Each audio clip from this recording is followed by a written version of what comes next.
Damn.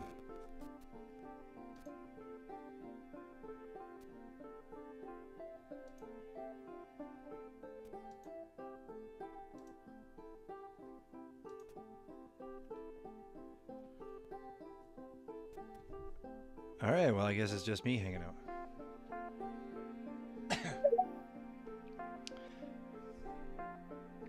Fucking one wheel's probably on a boat.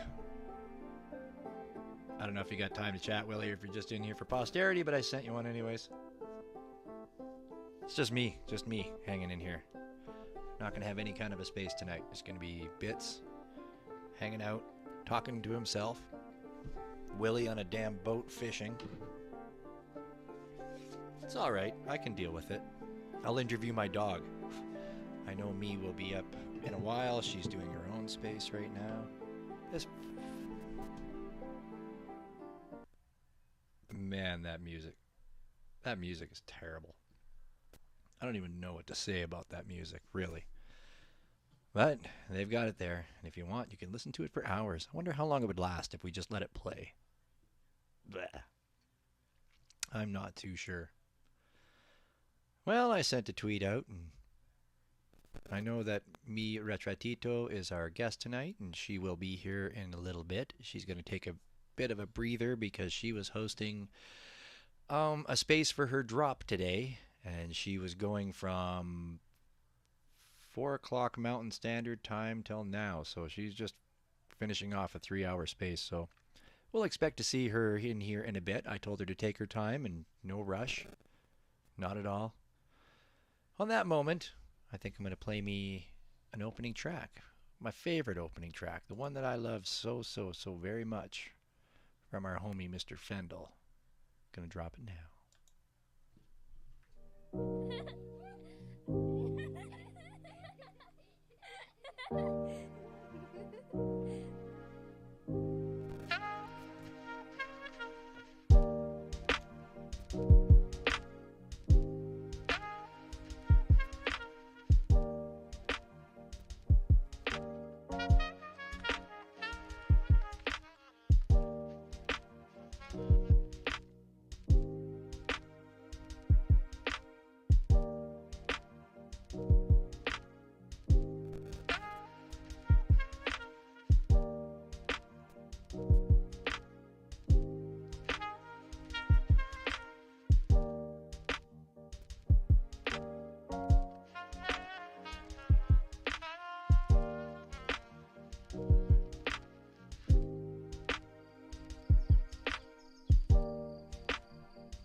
I think we're just going to let that one groove again while we hang out and we wait. You're listening to WX8BK. Easy listening.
I were you, I would think about climbing on board. WX8BK, it is the night train. You heard the conductor. Time to climb on board. Don't worry about grabbing tickets because, as always, the ride is on us.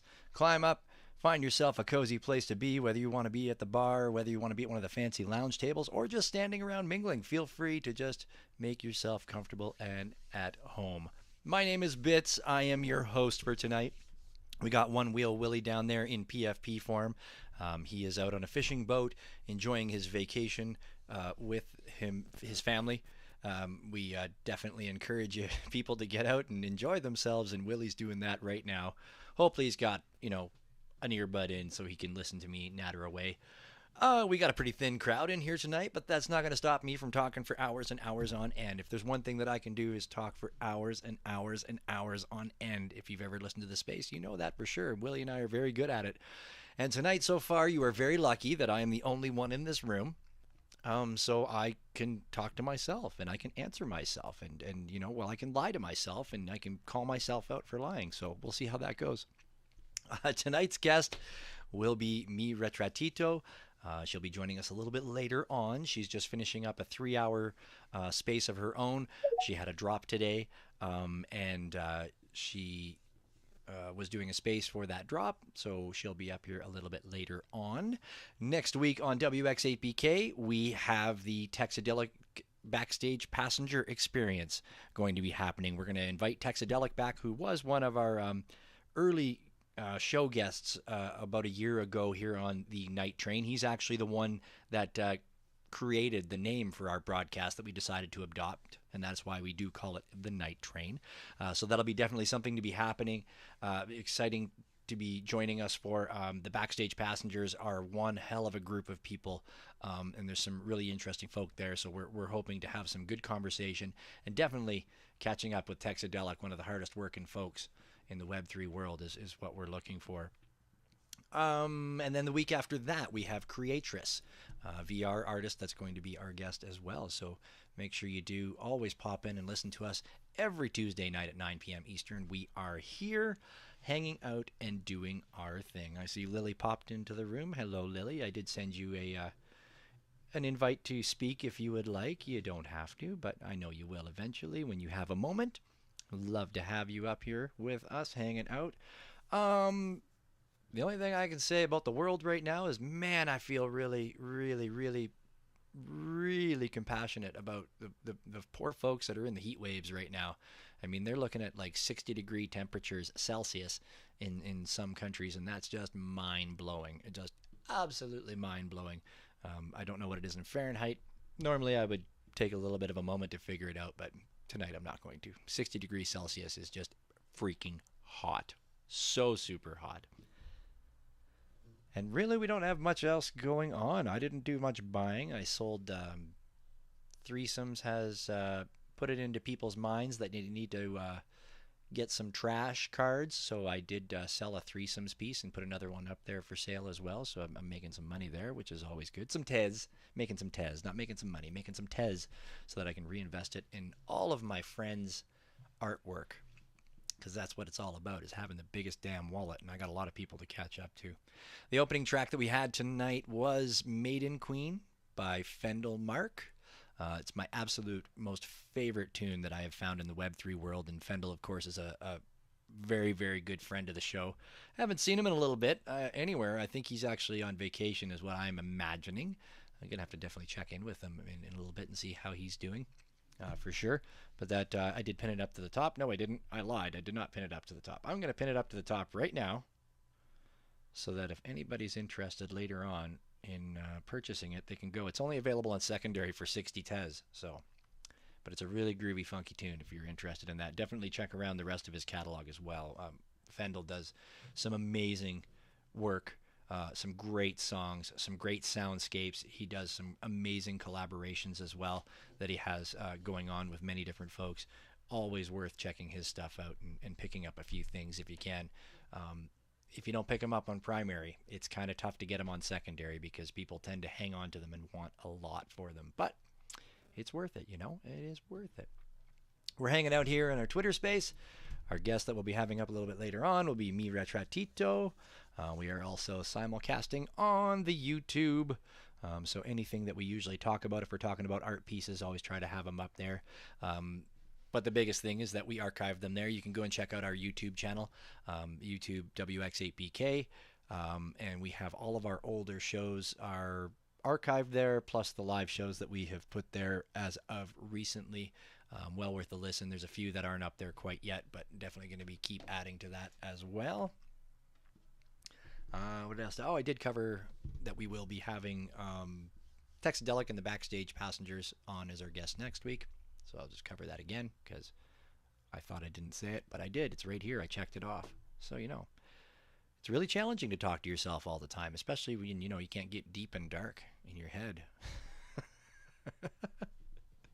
But maybe we will. Maybe we will. I don't have any big news in the Web3 world. I don't think anything major has the one big major thing that has happened is for those folks that got the trash token dropped into their wallets. There is now the ability to go and use those trash tokens to purchase wonderful artwork. And that's all a max capacity deal. He's the one that created that and had some help with some folks. So I thought that was kind of cool. You can spend, I believe, your Pepe and your trash coins all in the same location. I'm actually just looking for the tweet right now so I can pin that up at the top. So that's kind of cool. I looked around, but I'm kind of partial to hanging on to my trash. Anybody that knows me, I don't like to get rid of too much. In fact, a couple of threesomes pieces that I've recently sold, I regret letting them go. I don't like anything leaving my wallet. I like stuff coming into my wallet. I don't like stuff leaving my wallet. All right. Oh, I just got a note from Lily. She said she cannot join tonight, but she will be hanging out in the audience. So I appreciate that very much. Thank you very much, Lily. Thank you very much. Thank you very much. I'm going to get my book of notes here. See what else we got going on. I think I might play another track just because we're sitting here and it's my show. I can do what I want. You're listening to the WX8BK Night Train Bits Special. I like it. Let's just kick it up a little bit of a notch. I actually want to find a track. See if I can find it off quickly here. Of course, whenever you want to find something quickly, everything slows down. A past guest of ours, Shadow Music, actually did a little airdrop to folks today. And it's an older piece that he did. And when I say older, I think it's only just less than a year old. It's a piece called Ladies Spend the Night With Me is what it's called. So I'm just going to drop that track right now for you. It was just dropped into a whole bunch of people's wallets today, and I figure I might as well give it a little spin for you while we're hanging out. I just saw that Retratito just joined us, so we'll play this track, and we'll get to chatting about a little bit of art. Your complexion rich, I know it better best fruit, like a piece that's right. It contains more juice. Olivia Pope, you got a mean walk with ya. Body amazing, she brought a little John with her. Behind closed doors, she got a centerfold up. Dear G spot like a dirty Zane book. Classy in public, I hope you got some freak in you. You can't spell Kodak without a little D in it. That moment in time, and we all should remember.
I've been looking for some company.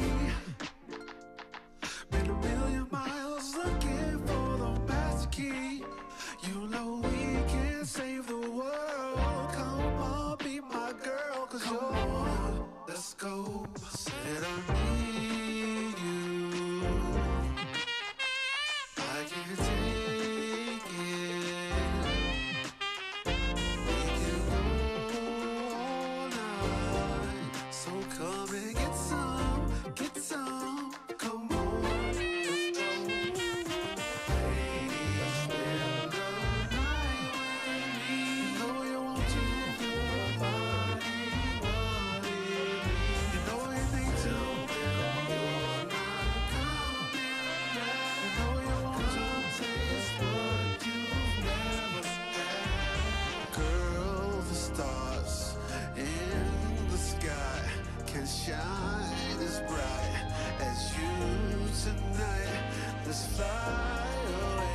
to the galaxies in my spaceship to ecstasy.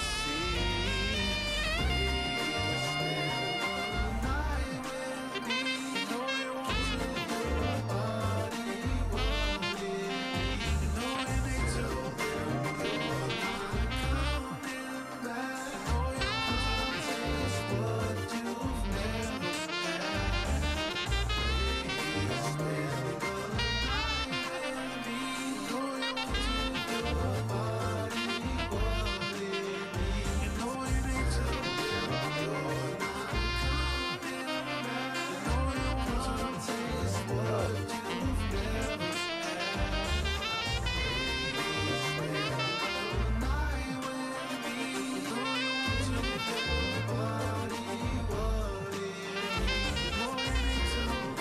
You're not coming back. Know you want to taste what you've never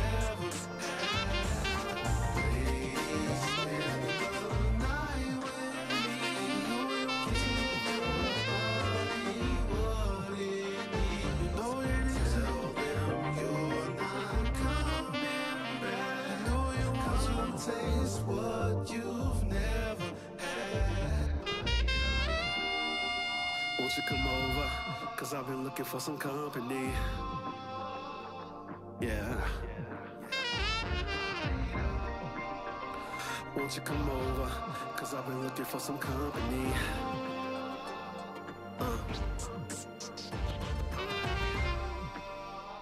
Won't you come over? Cause I've been looking for some company. Yeah. Won't you come over? Cause I've been looking for some company.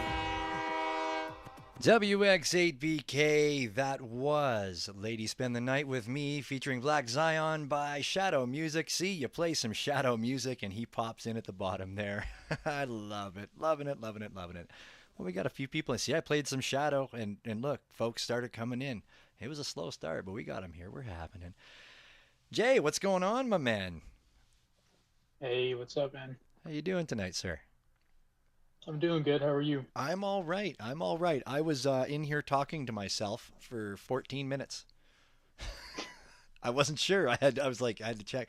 Willie's here in PFP form, but he's on a boat fishing, so he can't speak with us tonight. He might be able to pop in a little bit later, but yeah, literally for like 14 minutes, I was blabbing on and on and on, and I thought I could do it. Yeah, I thought I could do it, but I was running out of crap to say.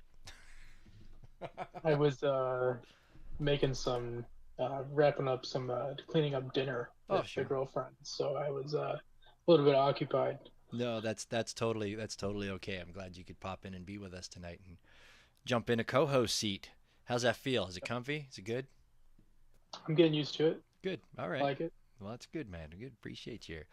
And we got miretratito has finally popped in here, and that is our guest of honor tonight. We got some folks in here. We got Lily White hanging out down there. Shadow Music down there as well. Thank you, sir, for being here. Played that wonderful track you dropped to us today. Thank you very much. B down there, One Wheel Willie. Oh, B just jumped out. And Makita down there. I think I said that right. Thank you very much for being here. I'm definitely going to bring, yes, I'm going to bring Mi Retratito up here as a speaker. I'm going to get into some business. Mi Retratito has been marathoning it today. She was just on a 3-hour space. Were you not? I believe you were. Hi, how are you? Hi, I Jay. How everybody? Yes. Yes. I was trying to close the space, like, I have another space. And everybody was so excited that, yes, took us a while. It was great. Here's Mikita, my friend Mikita. She's our dearest friend and the publisher of Nifty who invited us to this drop. Yes, I'm very happy she's here. Hi, Shadow, my man. Love Beautiful. you, Shadow. Well, I'm glad we got a nice warm room for you to come into tonight. Thank you for being here with us. Thank you, thank And, you. I'm excited. all right, well, A it's bit good. nervous because I hope my English today is not too much like da da da da da. You We're know. quite okay. I appreciate you very much coming into our English speaking space, being not your first language. I'm very happy that you come in here and you're going to do this, but we know you speak very good English. We've heard you many, many times before. I won't hold it against you. I What try to. if I start trying to speak Spanish, that's when things are going to go really bad. I saw you in our space tonight. You were early. How do you understand I something, or you you're know, like just like being so away from as always, I like doing support? no, like it's definitely, well, I mean, absolutely. The truth is definitely for the support. Just Yeah, I pick up little things, but not enough to hold the conversation or what have you. But what I really like is yeah, I just like to listen to the harmony of the language. Even when I travel to Italy, I'm really mishmash with the Italian language. I'm very horrible with it. Like I can't have conversations, but I can go shopping and buy things and spend money and all that. But I can't sit at dinner tables and have which really disappoints me sometimes. But just like Spanish, I really like the melody. I enjoy it. I enjoy listening to it. Like I did. I started. how is it for you? It sounds like what? It just sounds. Because English is so sweet and You think so? I think English is. yes, When I listen to the romantic languages, Spanish, Italian, French, I think there's so much more flow and it's so much more rhythmic, and it just sounds like it's like you could be telling somebody to F off and get the hell out of here, and it would sound so beautiful, right? I was listening to I think you and Para were hosting the Spanish Tez Tones. Parita. Yeah, I think you were hosting the Tez Tones Spanish space. You guys had the one. I believe you were in on that as well. Yeah, Yeah. yeah, we have had this initiative with Cahueiro. Do you remember Cahueiro? He's from Yep. Cuba, and we invited Tuco. He's our friend. He lives in the States, so he's bilingual and he has very good English. He used to host bilingual spaces, Hmm. and of course, para, bases, hash, all the Teston guys. They did this enormous, this beautiful.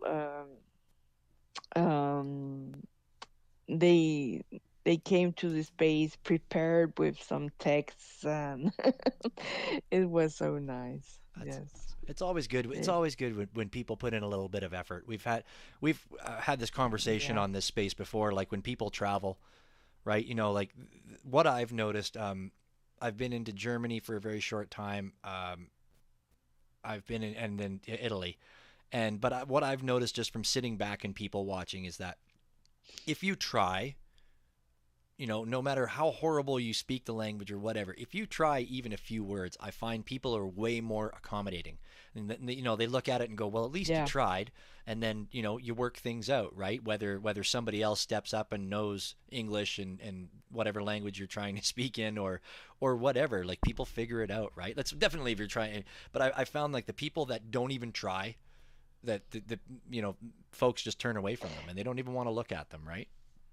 Yeah, yeah. For us, the Latin people is very special because for many time, almost all the spaces are in English, but for many time, I don't know, host co-host, they didn't even try. They didn't care. It's like we were the ones that had to adjust with them, and now it's kind of different.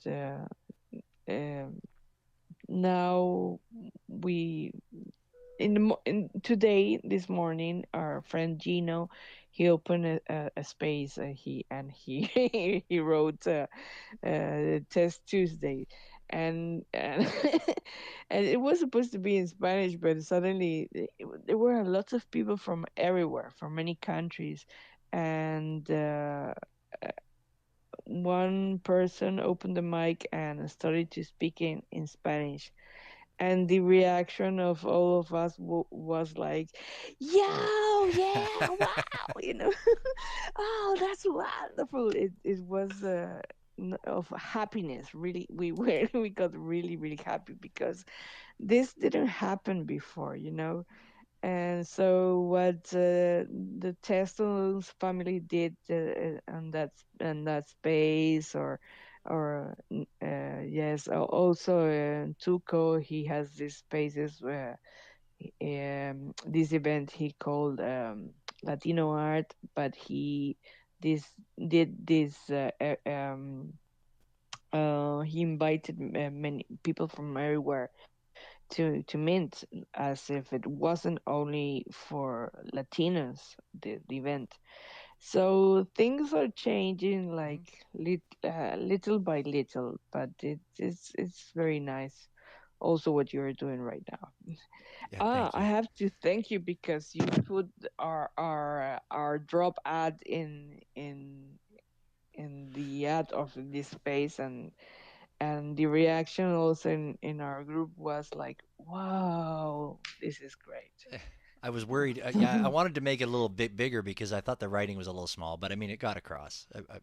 Yeah, well, yeah, absolutely.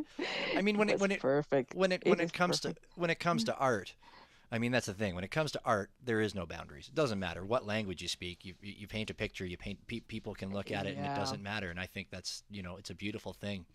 And it's the one amazing yeah, thing about with the internet and Web3, right? Like it's a beautiful thing that so many people all around the world can connect and learn from so many different cultures and experience so many different things. And I think it's amazing. I mean, I've been hanging out on the internet since day one and chatting with people, and it just blows me away that you can talk to somebody who's on the other side of the world in a different, on a different day, and you can chat like they're right next to you, and that you're best friends, right? yeah. It's a beautiful tool. Something I know now is that actually people who does not English speakers are shy, are afraid, because they don't know the language, you know. So they stay in their comfort zone. But before many times it can be misunderstood that perhaps eh, you know, you don't want to notice people from other countries, you don't want to give them opportunity, but I don't think it's that. Perhaps there are a few people persons that could be like that, but I think it's that they don't know. So you don't know. It's not that, it's not in your education to also for everybody, like general, to learn our language or other languages. Perhaps I guess you're more like close to French in schools. Is that correct? Well, Um, in Canada, I suppose you are. yeah. Are you? Well, here it's not even very good French. It's like most of the people that in Quebec here that speak French, they go to Paris, and it's totally different. It's not. It's not. Okay. It's not very good Hmm. French. But yeah, you're very right. I think some people just need to dive in. I mean, me, I understand it. It's Yeah. very stressful. Like, I mean, the first time that I went to Italy, I had taken a course which was horrible. It wasn't a very good course. It was basically like kindergarten Italian. So it was like learning, about what verbs and stuff were like, and language or sentence structure. That was like you're learning how to spell and speak in a language, where I should have taken conversational Italian is what I should have taken. Because I mean, I knew how to write a sentence, and I know what verbs and all that crap are. Like I knew what sentence structure was, but it wasn't a very good thing. But when I went to Italy, it was so stressful for me. I got so stressed out. I But I think that that's the worst way of learning a it language. was it was a dumb Yeah, choice, because I hear so many people who tell me that they learned, like people from other countries, like that have learned English by watching soccer, or have learned English by watching cartoons. and stuff like that, and it makes so much Yeah. sense, and I need to try that way. My daughter, she learned English watching Friends Yeah, right. once and again. And one day, many years ago already, I told her we're not going to m- turn on the subtitles anymore. And she was like, okay, it's Right on. okay. And yes, she's 20, and I think I started to do that when, I don't know, at least 8 or 9 years ago. And now she's an English translator and teacher for Wow. the for a university. Wow. All thanks to watching Friends. Yeah, all thanks to friends. Yeah, No, correct. I kind of get it. Like when I go when I do when I do immerse myself in it, when I do go and visit Italy, um, I when I'm immersed in it, like the first week is kind of hit or miss, but when you're immersed in it, like you start to pick it up and you start to learn, and that's where you're right. Like conversational is the way to go, or learning from a TV program is the way to go. Like the one Italian teacher that I had, he learned from he learned English from watching soccer and from watching children's cartoons. And then he explained to me, and he's like, you should watch children's cartoons. He's like, because even when you're watching children's cartoons in your own language, it's very simple, right? It's very cut and dry. It's you're talking to children, so they don't fill it up with a lot of extra words. It's very to the point. This is a dog. The dog is black, right? Stuff like that. So I need to learn. I'm Yeah. going to Italy again in October, so I need to get my ass into shape and get get learning. But yeah, I think uh, I think it's very interesting that you said that you find English is a nice language to listen to. I don't know. It's I find that bizarre. um, I didn't say nice. Oh, nice. Sorry, you didn't. Oh, okay. You said. I said sweet, Oh, sweet. sweet, but I didn't mean sweet like caramel sweet, like honey bunny. I meant like bells, like tiny little bells, like ling ling ling ling ling Yeah. ling ling ling ling ling. Well, that makes more sense to me now. Yes. Yeah, I love Spanish. Like when I was listening earlier, when I was in your space earlier for your drop, like I was walking the dog and I was just listening to it, and I don't. It's very melodic to me. It's very very melodic, and I listened to the Tez tone space. Blah. Yeah.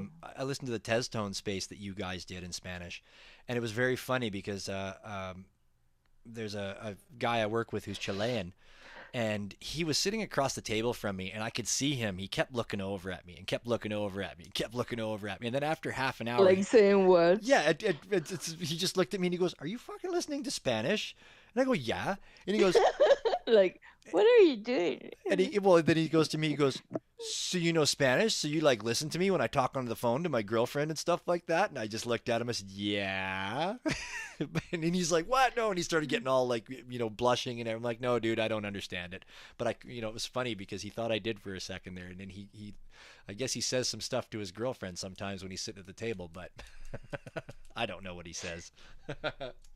But that was fun. I want Anyways, to ask you something. yeah. Uh, when, hmm, uh, what's the turning point? Like, what I mean is, when do you decide to leave the space? When you feel or think what? When I'm listening to a Spanish space, Yes. it's usually just because I have to something else happens. Like Do today, something else. yeah, like today it was there was a guy I ran into some dogs at the top of the park, and then they were running around, and then Buddy was talking to me, and I just kind of the phone wasn't quiet enough in my pocket, so I just that's when I left Uh, the space. The Tez, so yeah, it's not because you cannot understand no, anymore. no, You would have stayed. I would have stayed. Yeah, absolutely, I would have. Yeah, no, I Oh, couldn't. I that's wanted to nice. join. I wanted to join because I think you started at 4, and I wanted to join, but I just couldn't get in because I was at work trying to finish up work, and if the shop is really noisy, I can't listen. No, I've listened to tons of spaces in foreign languages for whatever. I look at the tweets, right? Like I'll look at the pinned tweets sometimes when people are talking and they'll pin something up at the top, and sometimes it's in English and sometimes I can translate it. And no, yeah, I just kind of Yeah. sit there and it's like if I was there sitting in a circle with folks speaking a different language, I would just sit there and grin and nod. You laugh when people laugh, right? Like people laugh, it's contagious. You laugh. No, Yeah. there used to be there was a couple ladies that we wanted to have on the space, and we've lost contact with them. They've kind of left the Web3 world, but one was from the Ukraine and one was from Russia. And I used to listen to their spaces all the time, and I just really enjoyed listening. Once again, I just enjoyed listening to the language and how it was, and they would laugh and their voices, and every once in a while they would say one or two words to me and go, "Oh, hey, bits down there," Yeah. but One of my first friends here in the metaverse, his name is Ismo, and we used to go. We are owls. We are night people. So when everybody was sleeping and there were no more Spanish speaker spaces, we used to go to the Japanese or the people from Turkey or I don't know, and we stayed there. Just we were working and talking in Discord, but listening, chatting, doing art, but listening to the Japanese spaces. We used to call them when we were we at that time. I'm talking about December 21. We had there was a lot of activity and we were like always producing and minting every day and in spaces attending spaces during the day and night so at that time of the night we were like exhausted and we used to say let's go to the spa. And we we kept on chatting and doing art while we were listening Japanese. sure, why not? I haven't listened to a Japanese space. I should listen to one maybe now. I'm gonna stay up late. It's amazing because these people are so what we like is we didn't understand a thing, but what we like is that these people are so have so much respect for each other. um it's you this you can understand. You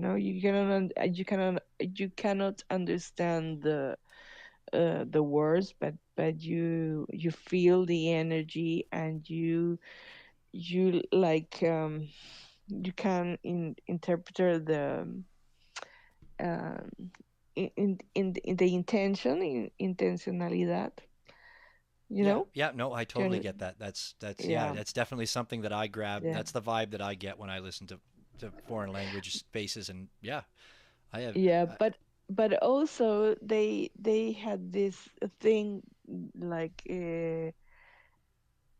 somebody talked and the other person were like, oh, mm-hmm, uh-huh, Mhm. mm-hmm, uh-huh, ah, mm-hmm. Yeah, They did like a lot of sounds. They didn't say words. They and they were like, uh-huh. I don't know. I guess this is something cultural. And those sounds were very relaxing. yeah. Yeah, it's the rhythm. It's like I say, that's like when I listen to Spanish speaking. You get into that, you find those little nuances. You may not understand the conversation, but like I say, when people laugh, you laugh, even though you don't know what was just said, but you laugh, and yeah, you get. Yeah, I find I get deep into it. Maybe subliminally, I probably have dreams, and maybe in my dreams I recap the whole space and go, oh, I do know Spanish, or not. I don't know. Anyways, The first time I used to live in Switzerland, like I came back to Peru like 15 years ago after living 20 years in Bolivia, but the 7 last years of those 20, I I lived like half of 6 months in Bolivia and 6 months in Switzerland. The first time I went there, I didn't understand the. I went to Zurich. This is German, but it's not German like it's not Hochdeutsch. It's Swiss Deutsch. It's like it sounds like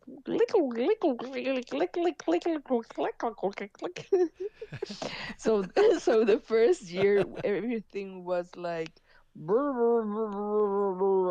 the second year it was like click look click look click look, and the third year it was like I could understand some words. Right. The fourth year it was like phrases. In the end I do understand German right now. All I right. don't know how, but I do. Success. That's And cool. it's not German. It's a Swiss German. Yeah, no, Shadow, come up, my the man. different You're laughing the down there. Come. that's the thing you get a lot of that in Italy too, where you get the different dialects because of whatever country that they're close to, right? That's they'll bring in that, and that's the dialects will change just a little bit. Yeah, it's kind of cool. I like it. Yeah. Languages are great. Um, so Willie's not here to keep me on track, so I think we should kind of. I would like to definitely get into talking. I mean, well, we've been talking about you, but we've been just blabbing about languages and shooting it. Um, I would like to ask you. So, just for anybody listening here, this is Retratito is our guest tonight, and Suban. I wanted to ask you. So artistically, you're a poet, you're a photographer, you do music as well. Um, I would like to ask you. Yeah. So, were you always an artistic kind of person when you were growing up? Were you always into art? Were you always drawing and painting? Were you singing and dancing? And Yeah. Actually, drawing is the one thing I do not do okay, very, very well. Um, I grew up in a family that every Friday and Saturday they gather together and did this thing we call when you do music in your house with your family and friends. It's called peña, and was that with a and B? Benya? Peña. Benya. Here in Peru, we call it Peña. Or in other countries in Bolivia, they call it guitarreada. How do you say this in the States? I don't remember. They have a name also. It's when you're with your friends or your family and you play the guitar and you sing and somebody takes the ¿cómo se dice cajón? Alguien que me ayude. ¿Quién sube? Johnny sube. Esto. Um, how do you say this? Cabinet? Yes, where you put the forks, the knife. Oh yeah, yeah, yeah, yeah, Yes. yeah. Well, if you take it out and you threw everything and you turn it, you have a cajón peruano, and you Like a can play drum. like Yeah, yeah. yeah. So somebody grabbed the spoons and yes, and everybody sing. So the kids they used to put us in like in the middle and they told us dance now, dance this song, dance this rhythm. And this was every Friday or and Saturday of my childhood. Oh, it's beautiful. So, Yes, my grandmother, she was a poetess. How do you say it? Poetisa, poetress. How I, do you say it? I would just say poet, but I guess if there's a feminine, Poet. yeah, Yes, I love to say poet. That's better. yeah, Yeah, she was a poet. She was a poet, and my grandfather he played a little bit of violin, and she sang like a soprano, and My mom and my aunt and my uncles, they were like the first generation of the Peruvian National Academy, Folkloric Dance Academy, something like that. Yes. Wow. At that time, it was very elitista, elitist, whatever. Elitist. Yep. Yep. The- Elitist, Yep. yes, yes, because yeah. Um, so this was all the time. So it's not weird that when we grow up, I'm an actress. My cousin is a very famous actor here in Peru. I have three cousins that they are dancers, and other two that they sing. Other ones they play, and yes, you know. Wow. Talented, talented, talented family. Wow. Yes, but it wasn't like serious, you know? It wasn't like okay, when I said I wanted to study piano composition, then they were like, you know, that's not a career, that's not going to give you money, and whole society was like that. But it was like the normal dynamic. It just was like that. So yeah, That's I don't know. okay. Yeah. I guess I dance since I'm little, and I started writing because my grandfather, both my grandfathers, they had these beautiful, enormous libraries. One was um Amazon. How do you Yeah. A Mason. Mason? Yeah. Yes, and the other one was a lawyer. So they had a lot of books Wow. everywhere, and uh, and they were part of a cultural movement. So they used to take me to the ballet, to the opera, to the zarzuela. Uh, just I don't know. It was like in the ambient. It was there. It was meant to be. Yeah, Even if you want, yeah, even if you didn't want to be that way, it was there. It was all around you. That's great. yeah. But I didn't know I was going to be an artist. You know, it's kind of this is funny because I didn't think that I wanted to be an artist like with that uh, title. You know, I what I always thought that it went like this. I want to dance. I want to play the piano. You know, Mm-hmm. it was more like I since I was little I thought of an action, but I didn't think of a position. You know, like Just didn't think you were going to. You didn't think you were going to be considered an artist. You just wanted to be. no, I didn't even think about that word. I realized what it was to be an artist when I was about 23 years old, and I started to live and eat from and I knew that was going to be my career.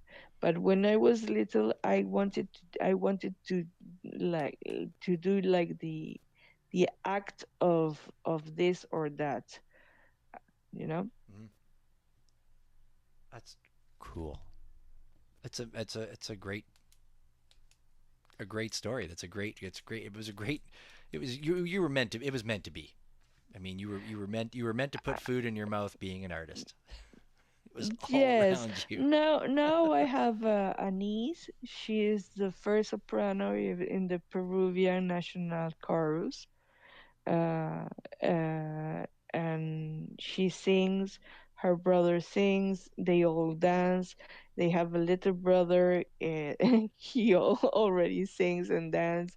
My daughter, her father, he's a musician, and I've seen them like, you know, since my daughter was like in diapers, she already was doing like very specific uh, sounds, notes, you know, Hmm.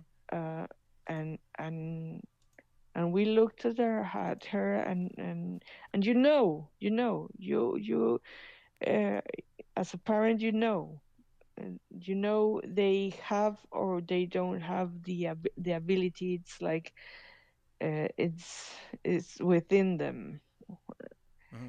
Uh, Yes, I think right now it's very different that in our time, because before they were standards that everybody as a society wanted their children to be, but now it's different. Now parents are like more like with the idea of I want my children to be happy and to do whatever they want to do, so you let them grow with more freedom in that sense, and you notice, and I think in our time it was different. All this stuff was like what they were considered hobbies. Do you remember that word? Yeah. Yep. What's your hobby? Right. What's your hobby? Or they like, oh well, that's nice. You have a hobby. Yes. Uh, no, what are you? Are you I don't know, an economist? Oh, okay. And what's your hobby? Do you don't you have how many times have you filled a form Right. where they ask you these Yeah. kind of What's your things? hobbies? Yeah. Exactly. Right. What's your profession and your studies and your hobbies? And in the hobbies, the art is there. Yeah. Well, it's I think definitely now in more modern day though, for sure. That Yeah, I mean, there's yeah, it's this is a way that people make money. yeah, yeah. So, yes, I told you that about my niece, my nephew, my daughter, because you asked me if I always knew, Hmm. and I think you always know, but it depends of your uh, how do you say this, your environment, if you will be conscious of not of that, and also develop it since very young or not. Right. Right. Yeah. No. It definitely if it's going to be nurtured or not. I yeah. Yeah, That's cool. Yeah. I would. Yeah. And it's good that it's really cool that for your daughter when she was young, at least you and your niece, at least that you knew you'd been through the process, so you knew. No, they have it in them. yeah. They have it in them. So at least you could nurture that for them, right? Well, I mean, your whole family. They could have been it with anybody in your family. Now, obviously, your Well, family was in very. the case of my niece, she's a special young lady. She's the first soprano of national chorus, uh, and that's because she has this very special instrument. So in that case, I don't think if you have a son like that, you won't do anything. But in our time, that could happen. Amazing. Um, Photography. So you do a lot of photography as well. I was Yeah. noticing. Photography, well, I studied analog photography in the university when I was like 23, and my performing art style, I have done a lot of um,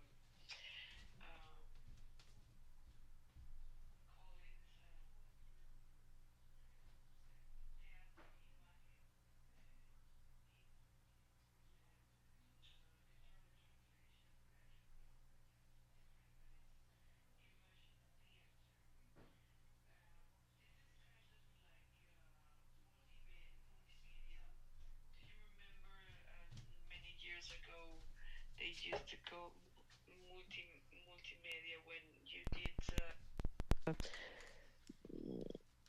a play with projections, with Right. Yeah. Yeah. music, with this and that.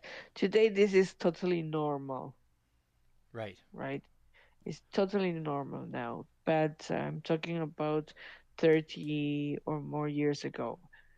So, our my company, we did a teatro imagen, and this means that you construct your play with not a traditional dramatic line, as you don't use like a script, you know, Oh wow. a It's just like, li- literary script. Yes, yep. That's but you construct the dramatic line using different elements. okay. So you can use sound, image, dance, movement, poetry, anything. Interpret it in different ways without using a script. And you also can use a script. You actually you do Y- a script, You're just but not, you but you're don't not do doing it. you Not do it with you do it with all these elements. You like you're not literally. entrelazar. How do you say this? Oh my God. Yeah, you're not literally. You're not This is the literally speaking. You're not this is the literally different. speaking. You're. What? Sorry. So I was gonna say you're not literally. If somebody says, "Okay, you're having a happy day," instead of saying you're having a happy day, you have to express that in some other way. Perhaps I will use a projection of a slide Yeah. with So the thing is that we worked a lot with these artist friends, plastic art, visual artists. Today it's called visual artists. At that time it wasn't visual artists. It was photographers, filmographers, musicians, ceramic people, blah blah blah blah. Everybody, you know. We used to move like in a big collective. So if I had to put my do my play, I would call them, and then I would do something for my plastic artist friend and help her perhaps in a performance or installation or whatever. Or my musician friends, we did perhaps uh, something, or sometimes were just the tech guys, you Right. know. Yeah. Yeah. Yeah. It's kind of a it's All the carry ones, the carry boys. How you say this? Oh my God, qué difícil es hablar the esto, grunts. cosas técnicas. I Sorry. was gonna say the grunts, the Yeah, stagehands. yeah, yeah, yeah. Or or the stunts. Yeah. Right. Sure. Yeah. Also, yeah, It's yeah. kind of a little bit of a vibe like what the Tez Tones is bringing around right now too, right? Where Yes, you're right, right. Yes, this is what I love about Testons. It's like, yeah, we are all in the same sack. yeah. Yeah, That's awesome. and something good is going to come out of it. It's amazing. I've never really thought of Shadow, you're laughing. I never really thought about it, but when you said that back then they never called it like a visual arts production or whatever. It used to be just or a No, multimedia. It's I never really thought about those things until you started stating that, and it's very very true. yeah, It's so weird. Yeah, yeah. We didn't call a lot of things that now Yeah, well, now we say. Yeah, everything was simple, you know. well, everything was pretty much analog back in those days. If you want to get technical about it, really, like Yeah, it was very. not for us. No, obviously Eh, not. Yeah, but actually, it was like the transition, you know. it. Yeah, and nowadays, if you go to a production, a play or a concert or what have you, I mean, if there isn't, crazy lighting and crazy video and all that stuff, Yeah, it's expected nowadays. yeah, but I knew how to work with those. How do you call this? The light tablero, the table. How do you call it? Tableau. The ¿quién me ayuda? Tablero de luces, tablero de sonido, the oh my god. No worries. Uh, the tech cabins with the tables and all the buttons and how do you call this? Cabins with all tables. You know what? If Willie, if Um, mm, this is where I miss out on Willie here. the control, Oh, yes, control rooms like is the the control rooms, yes. front of house. I'm going to Google it. All right, that's Yes. the best way to go about it. Hell yeah. No, what I mean is that I knew how to work with the lights, Right, with the music, with the this and that, with everything. We were like a bandmans, you know. right. You knew all the tech. Yes, yes, everything. The Let's. analog and then the digital, everything. We had to do everything for ourselves. Mm, We weren't like superstars that we just went to the camera in and we had to do everything.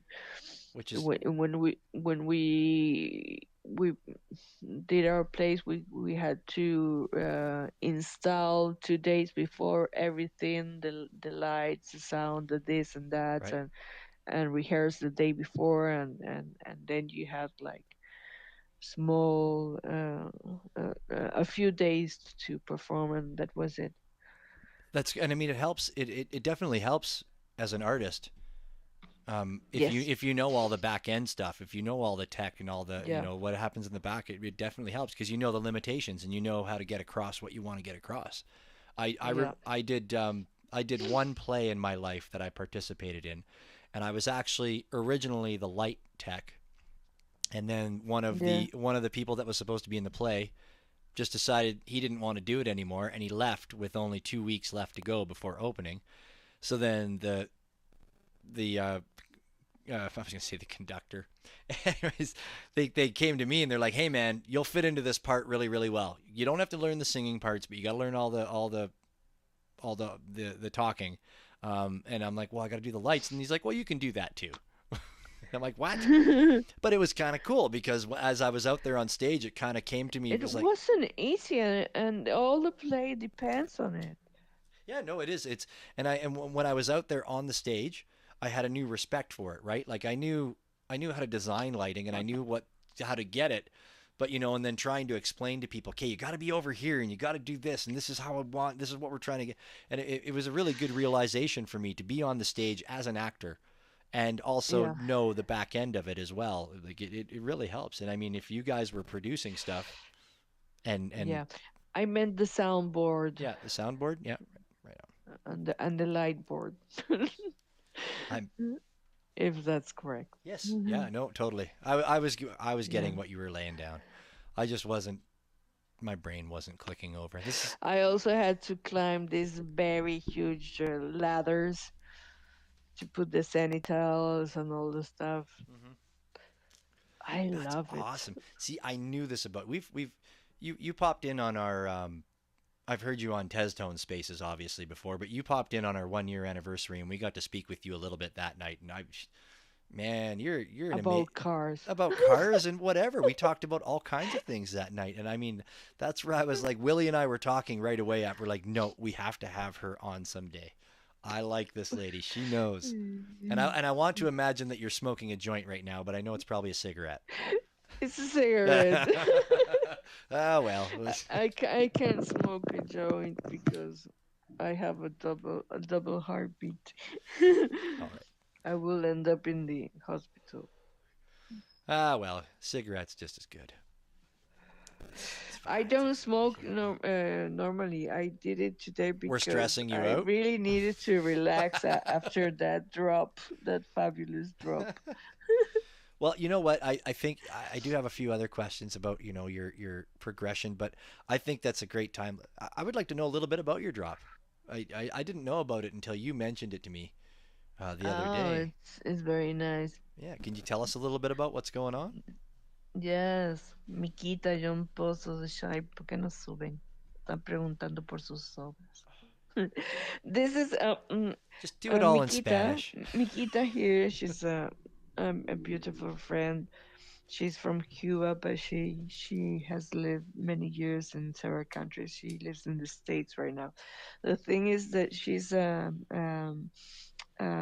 painter and an illustrator, plastic artist, and she became a publisher in Nifty Gateway a while ago.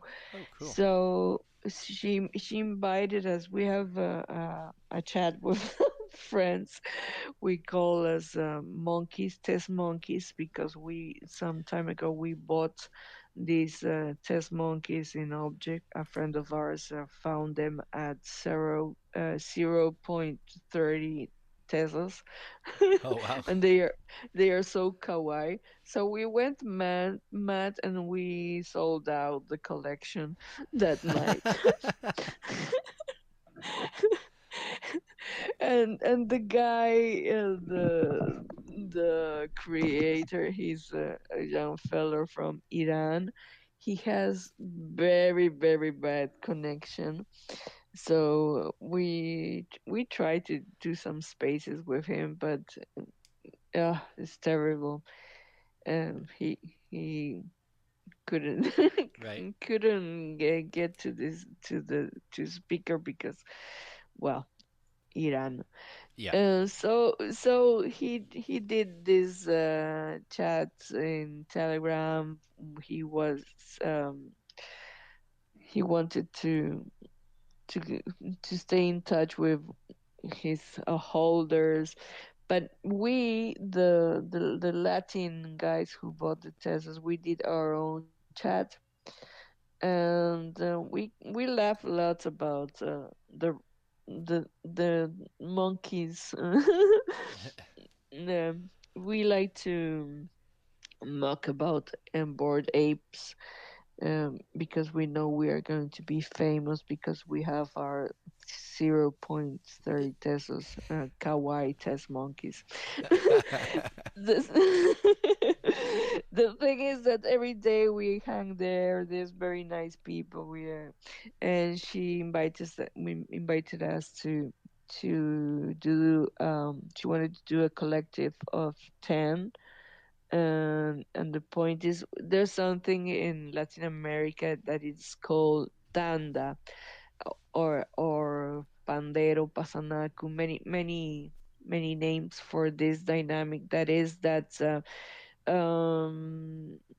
you get into a group, like, let's say 10 people, 10 persons, and you want to, how do you say ahorrar? You want to save money for a while because you want to, in perhaps 10 months, you want to buy a tablet, Right. whatever, Right. any Right. a Yep. car, anything. So every week, we give an amount of money, the same amount of money.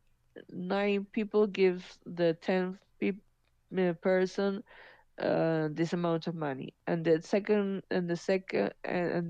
week we do this to the with the second, third, until the 10th. And this is like a way of saving. And what normally in real life happens is that people they join and they perhaps I don't know, have tea or chat or whatever.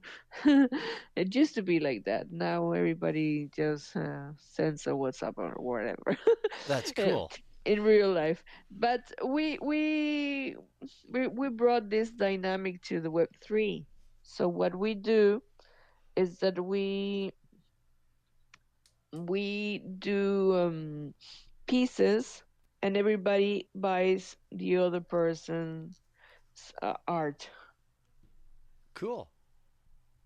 I Yes, dig it's it. very nice. I dig both concepts. It's just a great concept.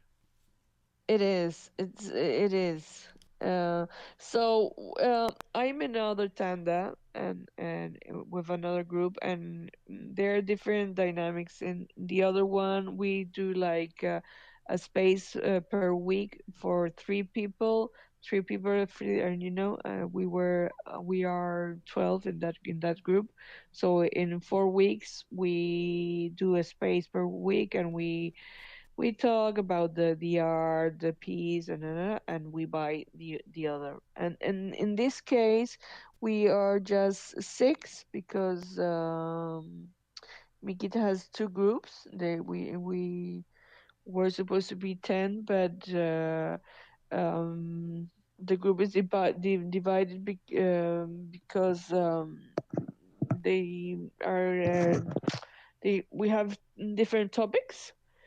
So we are talking about resilience in ours. That is this is like everybody propose a theme and a color palette, and we everything, we agree on everything, like the date and this and that and the price, and it's the thing is that it's very harmonic. It's something like in Texas, when you get together and you you let um like like the group decide, Hmm. you know. Well, it's It's very it. very organic. Yes, yeah, that's Yes. a good way to put it. So No, this is what it is. What this job is about. We have been working like I think for a month or a bit or a bit more. We agree on our color palette, on the name, and in the process you are chatting, you're in touch, you are things happen in real life. So you have conversation, people are supporting you. It's very very nice, and it has been so wonderful, so harmonic to work in this group. And yes, we're very very happy, and we put a very how do you say, small or little price. right? It's just $10 for it to be accessible for everybody. um Mikita, she's a great artist. Also John Pozo, who's also a musician. He's a guitarist. uh the Shy, he works does this very particular art with plastiline. He comes from the cinematographic industry. And there's also two um, plastic artists from Cuba, painters. And yes, it's Yes, top of the pops. It is high end Is a stuff. very, very, very fine artist. Yes, it's I'm very honored to be with them. I pinned it. Yes. I pinned it up at the top there for anybody that wants to go and head over and check out that stuff. And Oh, thank I'm you, showing thank that. you, thank you. Yours is the baller. You did this ballerina piece. I did ballerina. Yes, this ballerina. Um, and it talks about me. It talks about because this theme is resilience. So this piece talks about me as a performing artist, as a dancer, as how I had to face the time when I had to say goodbye to being on stage, to stop dancing because I'm 53 years old. And well, it doesn't mean that a dancer cannot keep on dancing at my age, but in my life, in my experience, I had to quit. Yeah, sometimes it's life, you have presents you in different situations, and it's not just that I had to, is that I choose. Sure. Yes, it was a decision for me. Um, I did this for 30 years, and yes, sometimes even though you are an artist and you love it, sometimes it also comes the time that you want or need to say, that's it. Well, and I guess it's also really nice that at least you had that you could make that choice too, right? Like that's the other thing too. um, Some people get forced out of it. actually I had to. I Okay. had to. Okay. But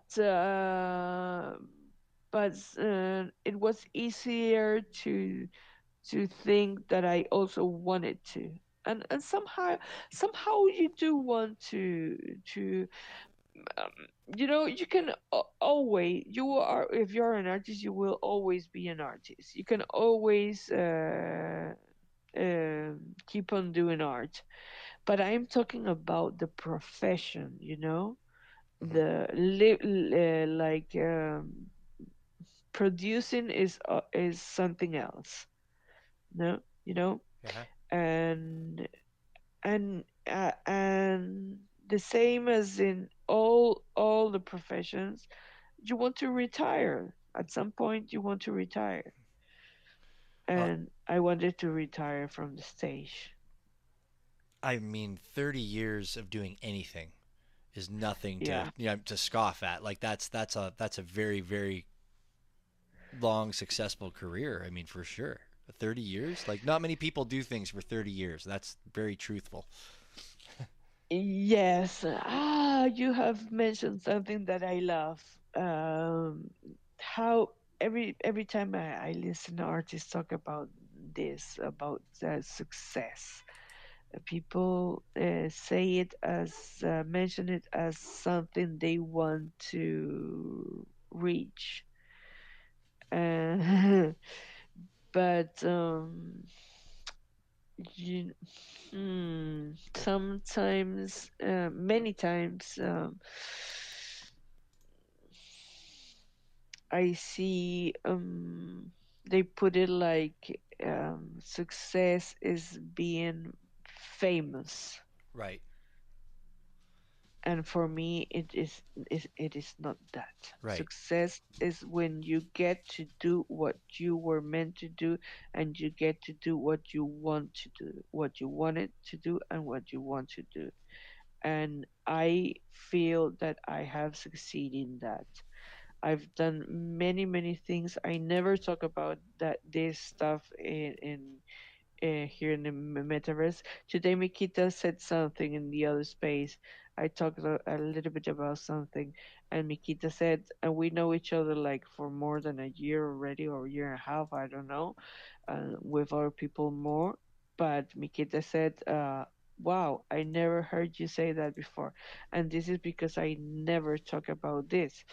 And it's because I do not need to do it. I'm not desperate to talk about it because I have already lived it, Right. and I prefer to listen and perhaps to guide or help others that are in like in a start in their path or in the middle of their path, and also because I will just talk about it with who wants to listen, who wants to ask, Hmm.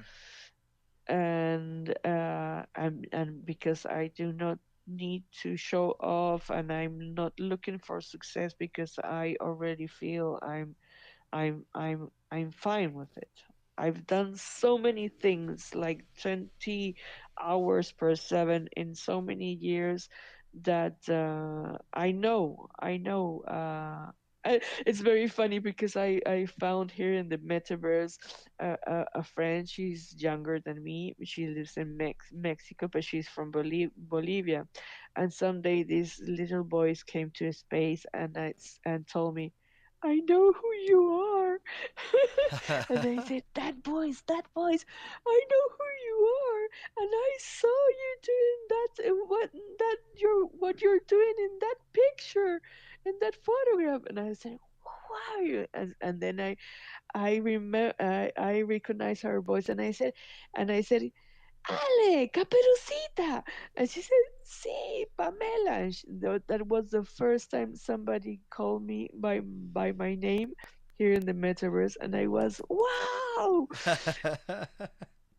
And I love her. I love her because I know who she is, and she know who I am and what I did. And this is the most beautiful thing for me, that that person, that single person, know what I did for many years. Wow. It's so nice. That's Yes. success.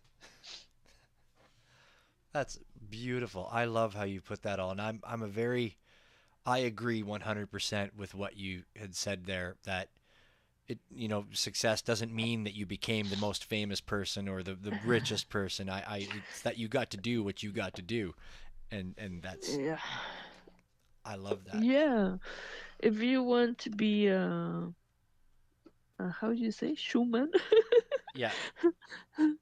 you know, or you are or a carpenter or a Yeah. painter or a dancer or a lawyer or whatever.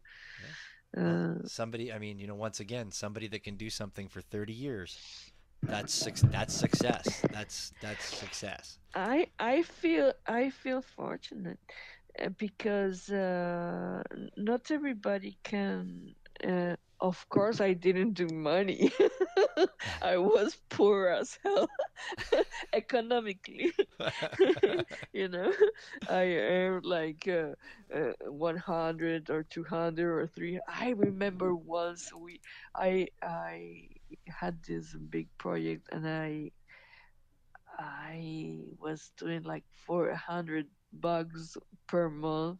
Of course, in Bolivia is it, at that time was extremely cheap. I mean, 100 perhaps it would be like that time like I don't know, 1,000. Wow. But still, it's nothing, for uh, some some countries, some places. But for Bolivia was a lot of money, and for an artist to earn that, it was like whoa. I didn't have much money, but I did have a house. I didn't pay a house. I actually I live in a very beautiful and big house with a pool and everything. Wow. My family, they they had a very good economic situation, so they built this. I don't know. It perhaps it was like 2,500 meters. Uh, Yes, Wow. and yes, it was big, and Wow. yes, and I had my house. My sister had her house. The woman who worked with my mom had her house. We had a pool. We had a playroom and this and that and everything. So I didn't have, and also I had my studio, my dance studio there. So I didn't have to worry about that. Beautiful. Uh, yes, that was I was lucky, Uh, but on the other hand, I just live with $200 per month. Right. But you were It doing was something that you crazy. loved. Sorry? I was gonna say, but doing something you loved, which is like Yes, super important. yes, yes, yes. And I taught my son. He's now 33 years old. I always ask him, what do you want to what do you want to be, what do you want to do, and he always said, I don't know, but I want money. So I told him, okay, then you have to prepare yourself because I am an artist and I don't have money, so you're going to have to get it for you. Right. So he knew since he was very little, and he started to study a lot. He he was 13 years old, and he was already studying German, because he had a plan for himself. He had a plan. He was going to When he was 16 years old, he was in school. No, he was already in the university at 16 years old. When he was 15, he was studying What? school and studying a technical mechanic career during the afternoon and night. He had a plan. He wanted money. I'm gonna be plain and simple. Holy shit. Yeah. Wow. Well, after that, he had his time of his life when he was like, well, partying all the time, Yep. when he got to the university when he was 20 and something. But right now, he's living in Belgica, Belgium. How do you say it? Yeah, Belgium. Bel- Yeah. Belgium, yes, and he works for the Banks of Belgium. Wow. He did it. He did it because one thing I taught him is, okay, I don't know, I don't have money, but he always saw me doing everything for what I wanted to do. It's And like fighting to do what you want to do, like get what you want to get, and he did it. He's doing it. So it's not that bad being a child of a poor artist. well, the important thing was that he saw your success and that you're a smart mother and you said, "Well, here's what you got to do, man." Well, sometimes it wasn't that much of success. I had to struggle a lot because it's very difficult to do art in a folkloric country like Bolivia, where everybody's worried about Carnaval of Oruro, and nobody gives a shit about contemporary dance or theater or art or plastic art. We were like, you know the artist population is very very short, but we were very strong. Yes, all the artists, yeah, we fight a lot. I Yeah, you're making me remember lots of stuff. It's so funny. I'm pleased. I'm pleased. I'm enjoying listening to this. This is just fantastic. And if you were in Spanish, I'd probably still understand. No, just kidding. I wouldn't. Um, I just wanted to kind of cut in a little bit. You keep saying plastic art. Is that It's because I'm translating literally. In Spanish we say artista plástico. I mean, Like plasticine, like clay? no, no. Oh, Is it my friends? Why don't you come up and help me, please? Wait, I'm going to look for it. Just no. It's yes. It's silly. It's that I'm not in the computer and I'm in the cell and it's slower. that's Artista. that's what Google is for. While you're looking at that, Or I was just gonna say Um, we got are we talking acrylic maybe? acrylic. no, plastic artist. This is the But literal. not 3D pin modeling. Because I met one of those in Miami. Hi, mi No, no. retratito. I mean a traditional artist. It's a painter, a sculptor. Not plaster. No. Plastic pla- All artist. right. Huh? John We'll Pos, we'll, we'll, ayúdame. we'll figure it out. He'll figure. Hey Willie. Artist, Hi guys. artist. A I just painter. thought I'd pop in. We're just heading home, getting off the lake. So Oh, Hello. probably go back to YouTube. I wanted to see if I could try to help there with the thought there. no, you just made it worse, Willie. Go back to the lake. All right. Where are you, Willie? Are you really in the middle of the boat of a boat in a lake No, fishing? we're on the freeway now, or on the highway. We just got off the Okay. lake. We're up in the eastern Sierras of California, up in the Mammoth Lakes That area. was my dream. My father he bought land in North Carolina and near a lake.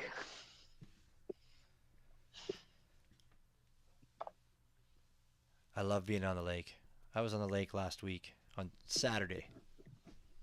Willie's been up there for a week now, haven't you, Willie? Oh, he's gone now. He's back on the highway. We'll talk to him later if he pops in later. But Yes. just wanted to give a little room reset since we're here, take a little break since Willie jumped in there. We are speaking to miretratito. And every time I go to say that, I say it very well when I'm by myself, but when I go to say it on the microphone, I fumble. Retratito? I don't roll my that was R. perfect. Okay. I got to roll my R's better, I think.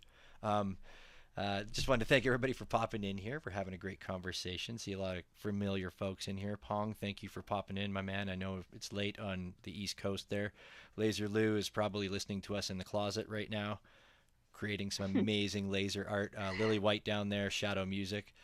Poke Shaman from Wagme Wines down there listening. Thank you. Shadow, come up, my man. Ito down there. I think Hellcat. I don't have it in the Hellcat. I'm gonna say because I don't have the whole thing. Oh no! Hello, Carmelo. That's so funny. Hello, hello, Carmelo. Hello, Carmelo. Hello, Carmelo. Say that 10 times fast. The Shy, John Pozo. Amazing musician. Thank you. Oh, fantastic. We love musicians around here. Beautiful. Testo's fan. So, plastic artist. Like, Artista plástico. do they paint I it? So don't know. when they do it with, is it like painting? Yes. It is paint. Okay. Traditional artist. How do you say this? You're Canadian. how do you say it in Canada? What, plastic artist? I don't know. How do I say what? No. John Pozo, soplame. If he could... I'm gonna Google it now. An artist. How do you call a person that studies to be a painter? I don't know that there's a specific name for that. I didn't know there was a specific name for somebody that wants to be a painter. I don't know. Or maybe I do, and I'm just brain dead right now. I don't know. I'm not that cultured. That's why I host this space. I have to learn these things. Okay, then you have to interview John Pozo. All right, we will have to. I'm just gonna see here. I'm googling now. You see, I'm interested. Need a glass of water too. That's a plastic arts. The plastic arts. Huh. Okay, interesting. So is it plastic arts, the art forms which involve physical manipulation of plastic medium by molding or modeling? No? You Yes. you said it was like painting. No, because that definition is like a modern definition, Eh, but that that's related to painting. Weird. All right. Well, these are the questions we ask. And they're the hard Doesn't ones. say digital. No. Think analog. Yeah, yeah. Interesting. Well, I asked that, and look what I did. I caused a whole big kerfuffle. Big problems causing here. Bits, just shut up. That's um so so what do you like? I mean, obviously, you're the kind of person who definitely has her hands in lots of different things. What do you like to create in right now? What was the Music. yeah. Yeah, I didn't even let you finish. No, that's Music. beautiful. Hell yeah, cut me up. That's great. That's power. Boom. Yeah, because you I did you do I was trying to find the Tez Tone pieces. Did you do music this time for your Tez Tone contribution, or Yes, with okay? Shadow, my I'm man, trying to. and with Oh, you and were with with Shadow. Stefan. Yes. Oh, Um. Mabahel Yes. Legacy. Okay, Mebahel. Mabahel. Yeah. Okay, Legacy. gotcha. Okay, yeah, I just called it up here. My computer's being slow. I was trying for it to come up before I even asked the question, but it wasn't working. Cool. Okay. Yeah, that's all right. You were on the King Cheetahs. Of course. Of King course. Of Cheetahs. course. Yes. That was amazing. We Okay. run fast. Well, if you Shadow, he's team leader. he's a great team leader. We had him on He's a great team leader. we had him on a couple of weeks ago. Man, I love listening to that. That's why I ended up inviting Shadow on. Well, number one, love the music that he's producing and what he's got going on. He's Yeah. another person that has his fingers into all the corners of what he does. Um, but I don't know where I was going with that story. I was like, but that's yeah. So that's part of the reason we had him. I wanted to have him on is because I mean he does great stuff, but also he's just he's a positive dude. Great He's a positive person. dude, man. If you don't feel good after chatting with Shadow for a few minutes, like you weren't listening, because I mean he's just got a really good vibe to him for sure. Yes, and Stefan, my our other partner, he's great. He's very shy, but they both are so human. They are amazing people. This is my this is going to be my fourth round. I'm in Testone since the first round, same as Shadow. In the first round, I was Yeah, yeah. with Napoleon and with Tiso. In the second one, I was with Fendel and Ronin from Russia. Oh yeah, Ronan. Yes. Oh Ronan. Yeah, Yeah. yes, yes. I yes, never say. Well, well, I remember. I And in remember. the third one, I went with Shadow. Well, I'm still with Shadow because now it's season Right. and we are stuck together. It's a good place to be. I think But it's an I love interesting it. way to go. Um, I actually got this queued up just so people know what we're talking about. I'm gonna play this piece. Your guys' entry. Mebahel, Yes, Mahabel. please. I will. Let's do it.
That was awesome. Thank you. So that was Shadow. That was your guys' entry, the King Cheetah's entry for the Tez Tones competition this past. So we call it a round, right? Because this is a season, but that was like the first round. Is that what they're calling it? Season Yes. one, round one. Yes. Hi, Hush. See, look at Yes. that. And Hash came in. Like, look at. Remember, I was playing Shadow. I was playing Shadow Yeah. earlier, and here I am playing a Tez Tones piece, and boom, Hash came in. Boom, kaboom. Yeah, that Yes. was You awesome. you asked you asked me what I did. This was color purple, the theme of this round, Right? and we started talking about what did the color means for us, and we talk about legacy, about royalty, and yes, a lot of strong feelings relating to ancestors, and um my brother passed away 2 months ago, I think 2 months ago already, and in the middle had a shadow had a lost, so in I don't know, everything kind of connected with everything, and he has been an amazing leader and support, and but also Stefan, and it just flow. Oh, dude, that's so Yeah, flowed. yeah. I proposed the rhythm, and it has to do with it's a Afro-Peruvian rhythm from the coast, from the yes, Afro-Peruvian descendants. Sorry, I'm mixing things. Yes, and Stefan did the visual arts, and with Shadow we talked a lot about how how this rhythm was, and how uh, uh, the the character of the theme of the music of some actual characters we were starting to talk about, like, Shadow talked I was in his space here when you interview him. He Mhm. talked about um her muse. um yes, everything just went so Yeah. nice, No, that was a and and it's reflected in that music. yeah. No, it was a It very it really is. the very first Sorry. thing that I thought when I no, it's my bad. I'm cutting you off half the time. I was No, just no, no. I have OCD. and I just like to blab, so we're gonna get along good. No, it was a very it's a very very sexy, smooth song. Like that was the first thing that I like. If you're standing there, or even if you're sitting in a chair, if you're when you're listening to that, if your hips don't start moving, you're like that's the way I feel about it. Like as soon as I heard it, I'm like I could have been sitting in a chair, and like I would have been doing a Yes, little groove, you no want to problem. move your feet Yeah, and your legs and then everything, right? yeah. No, But I'm standing here now also, dancing. it's very sensual, but also, oh, that saxophone, um, oh, Yeah. it's like Shadow shouting all his soul in that. Yeah, I heard he can Yeah. play a saxophone. It's a rumor. No, just kidding. Sorry? I What said, what yeah, I heard that Shadow can play the saxophone. It's a rumor I heard.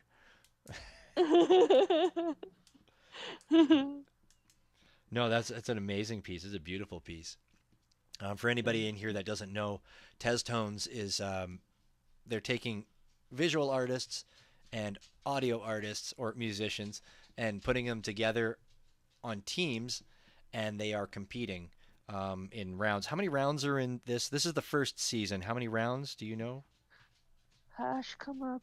I think they're going to be, well, Four Four? rounds? I think it's four rounds. Three? Three? I don't know. Anyways, I so don't. they're I'm the worst with remembering things. well, you know what's even worse is that I have talked to or sorry, to Hash Brown about this a million times. I've had him on the space. We've talked to him in the back about it. Like I know this. It's eluding me.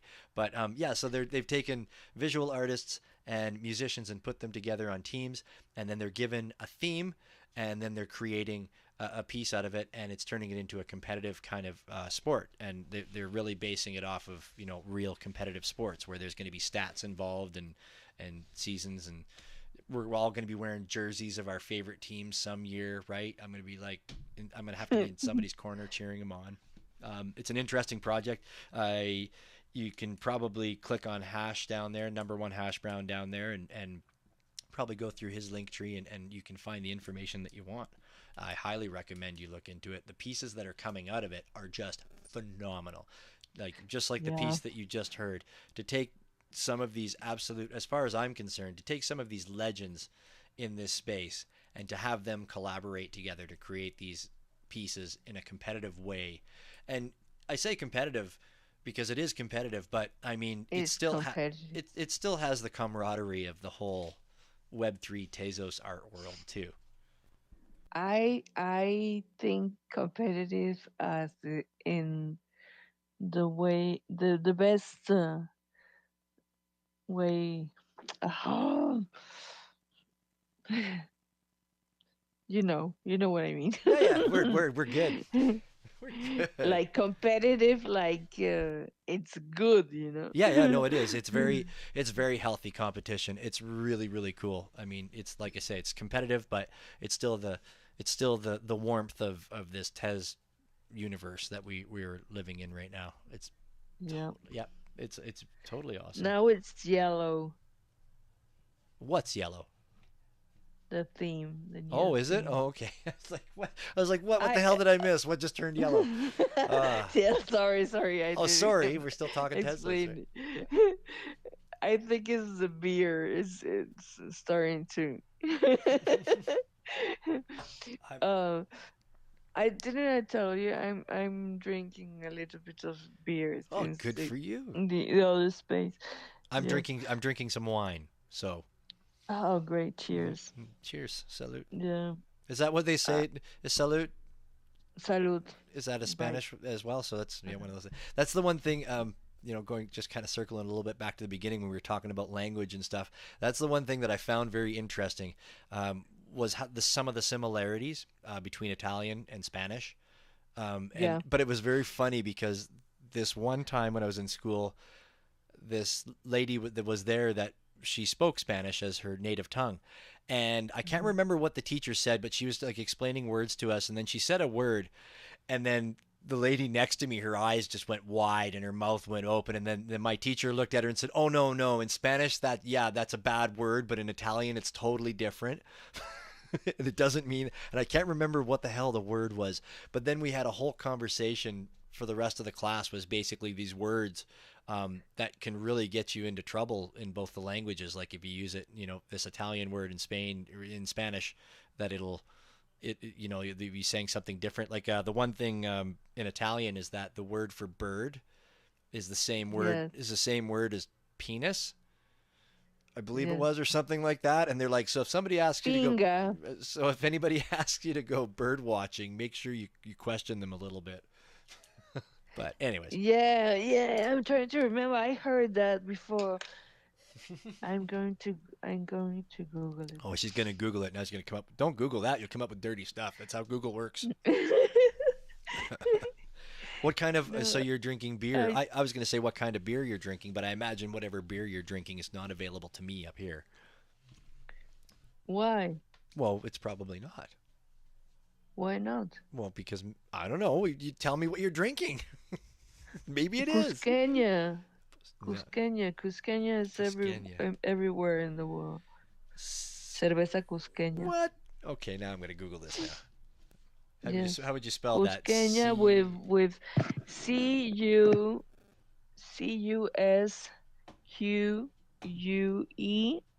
Ñ, this letter is Spanish. Ñ is like the N with a hat. Cusqueña, and it came up right away. Okay, all right. I'm gonna click on this here and see. No, I don't know that I've seen it, but I'll have to see the label. And I'll have to see the label to be. Oh, okay. Yes. Yeah, yeah, yeah. yes, yes, I because don't know if I've drank it here though. it's an export Yeah, yeah, yeah. I for just. export. It was the bottle. The bottle is what right away. Oh yeah, I do. Let's see. Is it available in Canada? Now I'm gonna Google that. Okay, Oh look. pinga in Italian means um, to whistle, and pinga is it's a word we decent ladies shouldn't say. All right. Well, you can leave it at that. That's okay. But I'm not decent. Have another beer, and we'll see if we'll ask you about it So again. I'm allowed to say it. Yeah, yeah. Oh, you're recording. Oh no. Oh, now you gotta say it. Like we're all dying here now. I don't care. You shouldn't own it. Well, you have seen the bottle of Cusqueña before. Yes. Yes. Have you tried it? I'm pretty sure I have. As soon as I saw it, like as soon as it popped up on the screen, I was like, okay. And I do know that I can go and where I bought my wine tonight, I can go there and I can buy Cusqueña. And Yeah. I wish I had known that. I would have been on it. I would have been drinking one with you. Okay. Well, all right. I'm gonna get it again now. Okay. I'm gonna try it again now. Cool. I'm excited to try one now. I love drinking stuff like that. Different things. I'm it's funny when when people are younger, well, like especially us boys and us rowdy. Well, I'm thinking you too as well. But like drinking is like whatever. We'll drink whatever, drink whatever, drink whatever, drink whatever, drink whatever. But then it's like all of a sudden there's a point in your life where you go, huh? If No, I drink this, not anymore. if I drink this, it was the realization when I started to appreciate it. Like instead of just drinking a bottle of wine to get drunk, then I would like pair that bottle of wine with something like pork or whatever, and it was like, oh, this has flavor. There's actually different flavors of wine. I didn't know that there was different. I thought wine just all tasted the same, right? And same thing with beer. It's like, oh, beer is beer, but that's not true. I really enjoyed tasting different beers and wines and liqueurs from all around the world. Yeah, I love wine. I don't drink much anymore, but today it was a special day. Yeah. You've had a hell of a day. You've been grinding for hours now. In the morning I I got into space of our friend Gino, and he wrote, I think I told you already, but he wrote Tesla's Tuesday, and everybody started coming to the space, and he put me as co-host, and I I couldn't leave him because he was kind of rugging, so I was holding the space. And after that, the other one, and then the other one, and yeah, You've been going it, it hard. it's kind of a thing doing a drop in a collective, because you have to synchronize in Nifty. It's not like you do like 1 minute and then another one. You have to upload the whole project, and everything has to be like perfect, because you know uh, Yeah, yeah. Otherwise, well, you make a mistake, and you're playing with people's money, people's art. yeah, yeah. Yeah. So yeah, But and today in the morning the gas fees were like so high, and the meeting was about to cost, I don't know, like $120, something jeez. crazy like that. And by So and we by. were so we were all like, whoa, whoa, whoa, whoa. And it's Sorry, fun. what? I was just gonna say that $120. It's still a lot, but I mean, a year and a half, 2 years ago, like that I would have been know. nothing. People would Yeah, I know. have. But yeah, no, I get it. I But you could sell it for much more than that. Fair enough. My two foundations, first foundations, cost me $126 and 120 something. The second one, I never sold them. Jeepers. What? if I if I want to if I want to delete them, it is going to cost me another $100. Ah, no, that's so crazy, isn't it? It's And then too there's Taser. So crazy. when did you kind of get to back a little bit more into your timeline of your story, your life? So when did you discover the Web3 and NFTs? Ah, I was fighting in the political ambient. I have another Twitter. Oh, Yeah, so things happen in our countries. okay. So, um, when I came from Bolivia, I left Bolivia in a very difficult and hard situation. Um, Bolivia is already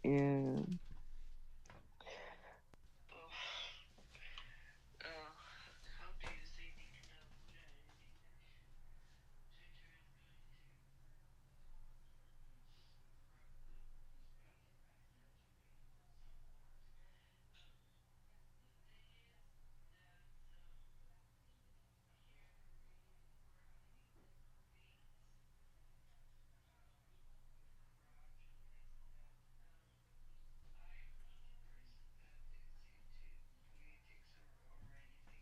I'm an artist. But at some point, when things are so fucked up, um,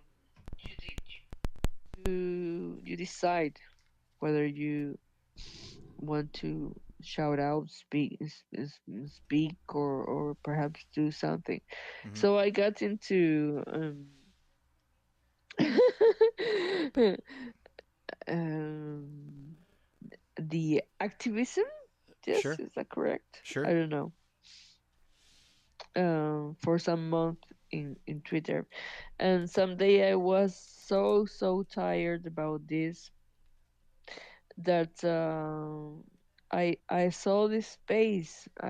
There's a woman from Chile. She's a poet, and she's an activist in her country, and so I saw she was in a space of music and poetry, and there was Ernesto Cisneros, who is a pianist and crypto artist, and he's something well known in our community. He was playing the piano and also singing, and it was a small space like this, and I felt so good in that space. And at some point, somebody always mentions the word NFT or talks something about it. So yes, they did. And the day before, after that, I searched for him, and in that space they were talking about NFTs. And yes, 1 week after that, I was minting and and and showing. I think it was a photography. Yes, I was invited to one of the first. At that time, it was on Cyber. You remember on Cyber? These were the first free galleries. Man, I wasn't around. I So wasn't a around group back then. um, of Mexican guys did this expo with I think we were like 80 artists from Latin America. And this was like, whoa, you know, very important on cyber. Wow. And also, it was like the first time there were many women, and I don't know. I just went to that music space, and 1 week after that, I was minting Just and like that. yes, and writing a lot. And in that space of Ernesto Cisneros, I write since I'm little, but I never read or showed my poetry to nobody. Never, ever. And in that space, I don't know what happened, but I read 3 poems.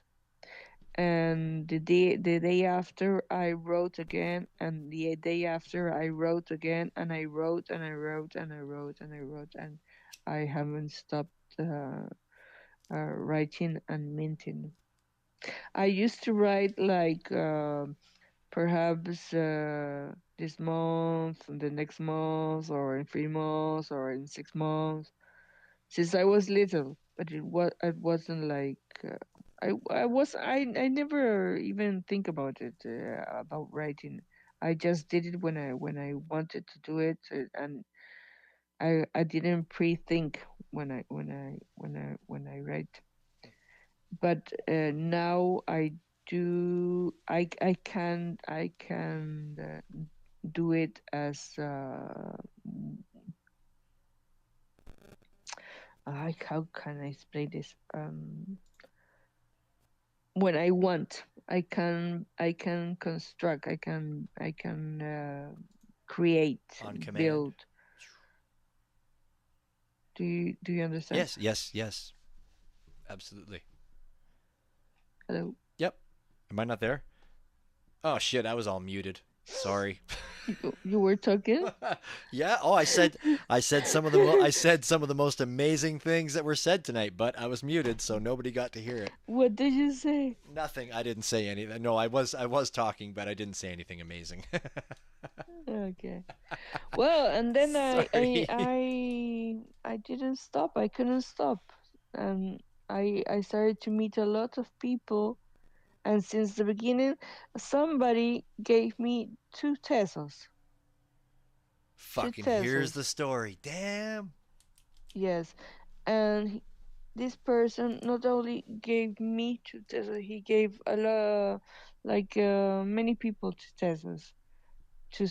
We were like the newbies, and he taught us everything, how to open the kukai, the calamine, the teya, the object, the this and that, and everything. Oh, cool.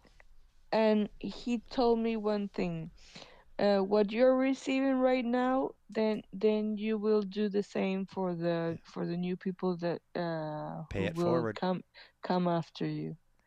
And I never forgot that. So I I started to do that, and I still do that. Awesome. Like John Pozo down there, he used to be an ETH guy. And some weeks ago, we spent hours opening his object, and I still do this with everybody who says, and oh, uh, John Pozo. Ernesto me manda a todo el mundo, lo he descubierto. I just discovered some friends send me everybody. Ah, uh, that's they send me hilarious. the people. Well, now that I I know, now al- that I I know also that, sat with Stefan hours, but it's amazing to do this because I love to do it. I do it all the time because I sit with them at least for 2 hours, and we chat, and yeah, we get to know each other, and we become it's friends. a beautiful connection. So was Tezos the first place you minted? Well, yeah, Yes, it was. Okay, Taya. I know it was an No, obvious what? question, No, but no. The first one was in Calamint and in Taya. I think at the same time. I don't remember which one, but it was at the same time. Cool. Pesos. It's very cool that so when you started when you as soon as you said somebody gave me two Tez, I was like, we have Yeah. heard this. Like it's pretty much every damn near every artist's story that's involved in Yeah. Tezos is even probably some of the folks here in this room is that yeah, and You don't somebody buy gave me two Tesos. Tez. It's yeah, Somebody gives it to you. it's beautiful. I love it. I love hearing that. As soon as you said that, I was like, damn, Yeah. and there's that story again. I nobody gave me Tez, but I'm not an artist either, so but yeah. No, that's beautiful. That's awesome. I love to hear that vibe. I mean, and then the fact that you're paying it forward and you're helping other people out, like it's just that's wicked. Well, it's nice when somebody takes you under their wing, right? And says, "Here's a couple bucks. Here's how you do it." And look at what it's created. You have created so many amazing pieces now. This guy, he's called H67. He's amazing.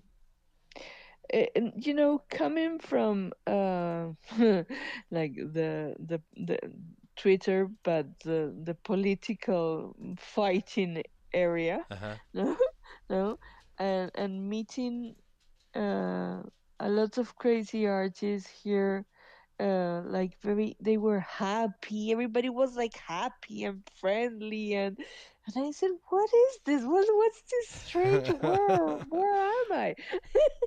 you know That's a day and night difference. what. I said that's a day and night difference from political to Tezos. Yeah, Oh it's yeah. like when you get into a testones, when Hash is not grumpy. When you get into a testones space, everybody's like loving each other, and it wasn't cheesy. It was authentic. It was nice. Yeah. And that's the vibe. I mean, Willie and I have said it a million times about this, the space that we do tonight, like the night train space. Yeah, If it I wasn't love this space. if it Yes. wasn't for Tez, this space would not have happened. It wouldn't have worked because, we it's not the same on other chains. Like the love's not there. Like the love and the willingness to share and Yeah. the willingness to talk. Like it's definitely like-minded people. It's if you get into something, you'll find other people that have the same like-minded thinking as you, right? And it's like when I got into all of this and eventually I started to meet all these like-minded people and it's like they're all from different walks of life, whether it's rich, poor, like Yes. a church-going person or satanic worshipers. We all have this common ground and we all start to go, oh man, we're kind of all the same. I am a little bit like a satanic worshiper. I'm really glad I met you. No, just kidding. um, but yeah, no, there's definitely a vibe to it for sure. Yes, the vibe in Ethereum is so much different. Uh, it's it's no vibe. That's why test monkeys are going to survive the bored apes. That was so funny when you started telling the story and then you brought up the Tez monkeys. It's funny because that was one of the questions I was going to ask because on your Twitter you have that under there. You have hashtag um, Tez monkeys, and I was gonna I gotta ask what the fuck that is, but now we know. Is that I'm making laugh. In my bio, I'm making laugh, Yeah, yeah. and I'm the only one that has it, because they now call me the godmother or the queen or the something or of test monkeys. I really love the story. I really love the story. You know why? Because I also sat for hours and hours and hours with he's called Mustafa. He's from Iran. I sat with him because he didn't have he minted this these pieces on Tesos, but he didn't have a name, a Tesos domain. He didn't have a Twitter. He didn't have a Discord. Nothing. So that day we have some friends that are collectors, uh, whales, and they two of one of them was in that space where we were talking about the first time about the test monkeys and laughing, and what I mentioned, we did sold out. We bought almost more than 400 pieces that night. Wow. They were Yeah, yeah, 0.30. of course. Yeah, no, still. Like, yeah, yeah, I get I bought like that. 40. But I started to give a lot of people the test monkeys. That's beautiful. I still have like 20. And That's everybody awesome. did this, and we started to give our friends the test monkeys. So we didn't know who the creator was. So we got into a mission, like find Wally. Yeah. we Waldo. we had to find the creator. So for 2 days we were like searching, and suddenly and I left, and another person um left. We found out that he had another collection of some little eggs, something like that, and that collection did have had a does have a Twitter account. So we left a message in the pin tweet, and the day after that, this guy started to talk with me, just with me. He didn't answer the other ones. He answered me, and I told him, "Hi, how are blah blah blah blah blah blah, and come to a space. We want to meet you." He was so happy because he just realized that day that he sold everything. So he tried. He tried to. He did a Discord. He did a Twitter. He did a Telegram group, and he tried. Came like 3 or 4 times to our space, but he couldn't speak because he got rocked every time he got to speaker. He fell down, and once and again it was and he doesn't speak English. He's from a small town, some small town in Iran. I sat with him in Telegram uh, to help him to open his Tesos profile, so he could put buy his domain and put correctly in Discord, because in Discord it was like just a wallet shown there. And I don't know, I think I spent many hours with him, and I saw how difficult it was for him to to to to be connected. The if people from Cuba and Venezuela are always struggling with their connection because of their political government situation, whatever, etc. But Iran, oof, once he he wanted to do a giveaway to all his first holders, and doing this he was also like enlarging the collection, because he minted about less than 500 pieces, and he wanted to give all his holders that were like 92, something like that, a piece, like a thank you piece, and then he wasn't going to mint anymore. And I'm not kidding. I spent with him like 3 hours, and he couldn't do 2 mints. Wow. Yeah, That's crazy. I know yeah, we it's funny cuz we some of us take all of this for so granted, right? Like we all take yeah, having great internet and everything in the palm of our hands. We all take it for granted yeah. sometimes. Dude. Today, our friend Antonio, he was supposed to mint our giveaway, and didn't get to do it because it was raining in Cuba, and the connection was so bad. So he also was like all the space, and it never passed 47% of the mint of the loading. Shitty. I mean, those Yeah, days, I mean, back in the day, years ago, I remember those days. But yeah, to have that problem nowadays, dial it's, up. Yeah. yeah. But Iran is the worst. It's incredible. It's incredible. That's interesting.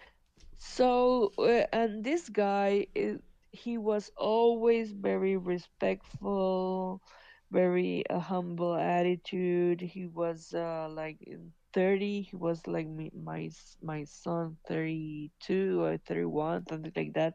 He was married. He was a hard worker. He was always like you know with a short time for doing this. He didn't study. He learned by YouTube. He had an old computer. He learned by YouTube how to do this 3D stuff, and how to do a generative collection. He showed me. He showed me his computer and so his photograph, and how he was very has disciplined, organized, and he showed me everything because one of the collectors, the big collectors, uh, told me, ask him this, ask him that. We wanted to be sure who he was, and if the collection was actually his, and Right. he showed me, he sent me photos of all his layers, and it's a beautiful work, that Test Monkeys collection. Yeah, the first 400 and something mints he did, he put it just like 5% of royalties. So we told him that if he wanted to mint some more, just to enlarge a little bit more the collection, uh, to start putting like at 10%. So in that way, the first pieces were going to be more have more how you say, value. Yeah, more kickbacks. Yeah. Oh yes, yes, more It's value. Yeah, yeah, yeah, more yes. value. He Yes, also yes. did all the attributes. It's the mint he did in the first time. It was very good. So So, he's actually a person. He's actually the creator. He's actually in a difficult situation in Iran. He's uh, very respectful. He sometimes gets into the he wanted me to be his like to help him, like being the admin of his Discord, hmm, and I said, no, sorry, I cannot do this. uh, First of all, I had my own stuff. I was minting my own collection and whatever, and I cannot take that responsibility. But he was like alone. He is alone. he didn't have nobody. He's not a project, But I don't know. These are PFPs, monkey PS, I just I just PFTPs, pulled but them they up. are nice. They're very nice. They're very kawaii, and this is what I we love. We all love about. We laugh about them. We say jokes, or we are going to be like rich someday. And it's tesmonkeynfts.tes. Is that the one? uh, somebody did A a knockoff? Twitter, and Okay, let me see if I want to click on the I- Twitter here. it's a test monkeys NFT Yeah, .tes. I got. Yep, I have the dot test. I think I've got them up here on object. I'm going to click on the Twitter here and see what it takes me to. But yeah, it says If you tesmonkeynft.tes. write hashtag test monkey, they will appear because we were doing a lot of tweets at that time, and also the collectors. Up Test. at the top of the up in the top of the space, I pinned up a one of the favorite pieces I've found of yours. I pinned it up to the top there. Look, this is Captain Kimmy, but a Crazy lot. llama. Crazy llama. The crazy llama, that's mine. Yeah, I know. I put that up there. I just thought I had to Yes, share yes, that. yes. I did that for fun. I That love it. that crazy llama is me. It's me. I, That's me. I love the swirly eyes. It was so funny because I'm looking through all your stuff and Yeah. I'm reading your poetry and the things you write and just looking at all this other stuff and then I see that and I'm like, oh, I like that. That's great. Because I like to, when I got into here, there were many beautiful things, but there were also some people that went like, no, you do not have to do this, you do not have to do that, no, you should do this, oh, we're like, "Ah." So when I got bored of some things, I end up doing crazy llamas or things like that just to laugh alone. I Okay, I don't think know why so. did I did that. Crazy llama is me. I represented me I love it. having fun, Own it. and yes, just like as I am. And if anybody's interested, you can click up there. It's you can get into it and purchase yourself a crazy llama. I think it's so sold out. Is it? No, I don't think it is. I thought there was. No, do Well, I there's still have some? well, maybe it's a second. It's probably maybe a secondary listing. They got secondary listings on there. It's not coming up for me now. No, I'm sure there's. Anyways, Perhaps, whatever. perhaps. People can make some offers on it, and maybe somebody will want. Say, Yeah. oh shit, 20 tes, 100 tes, Uh, right? No. yes, that's perhaps my daughter or somebody. Yeah.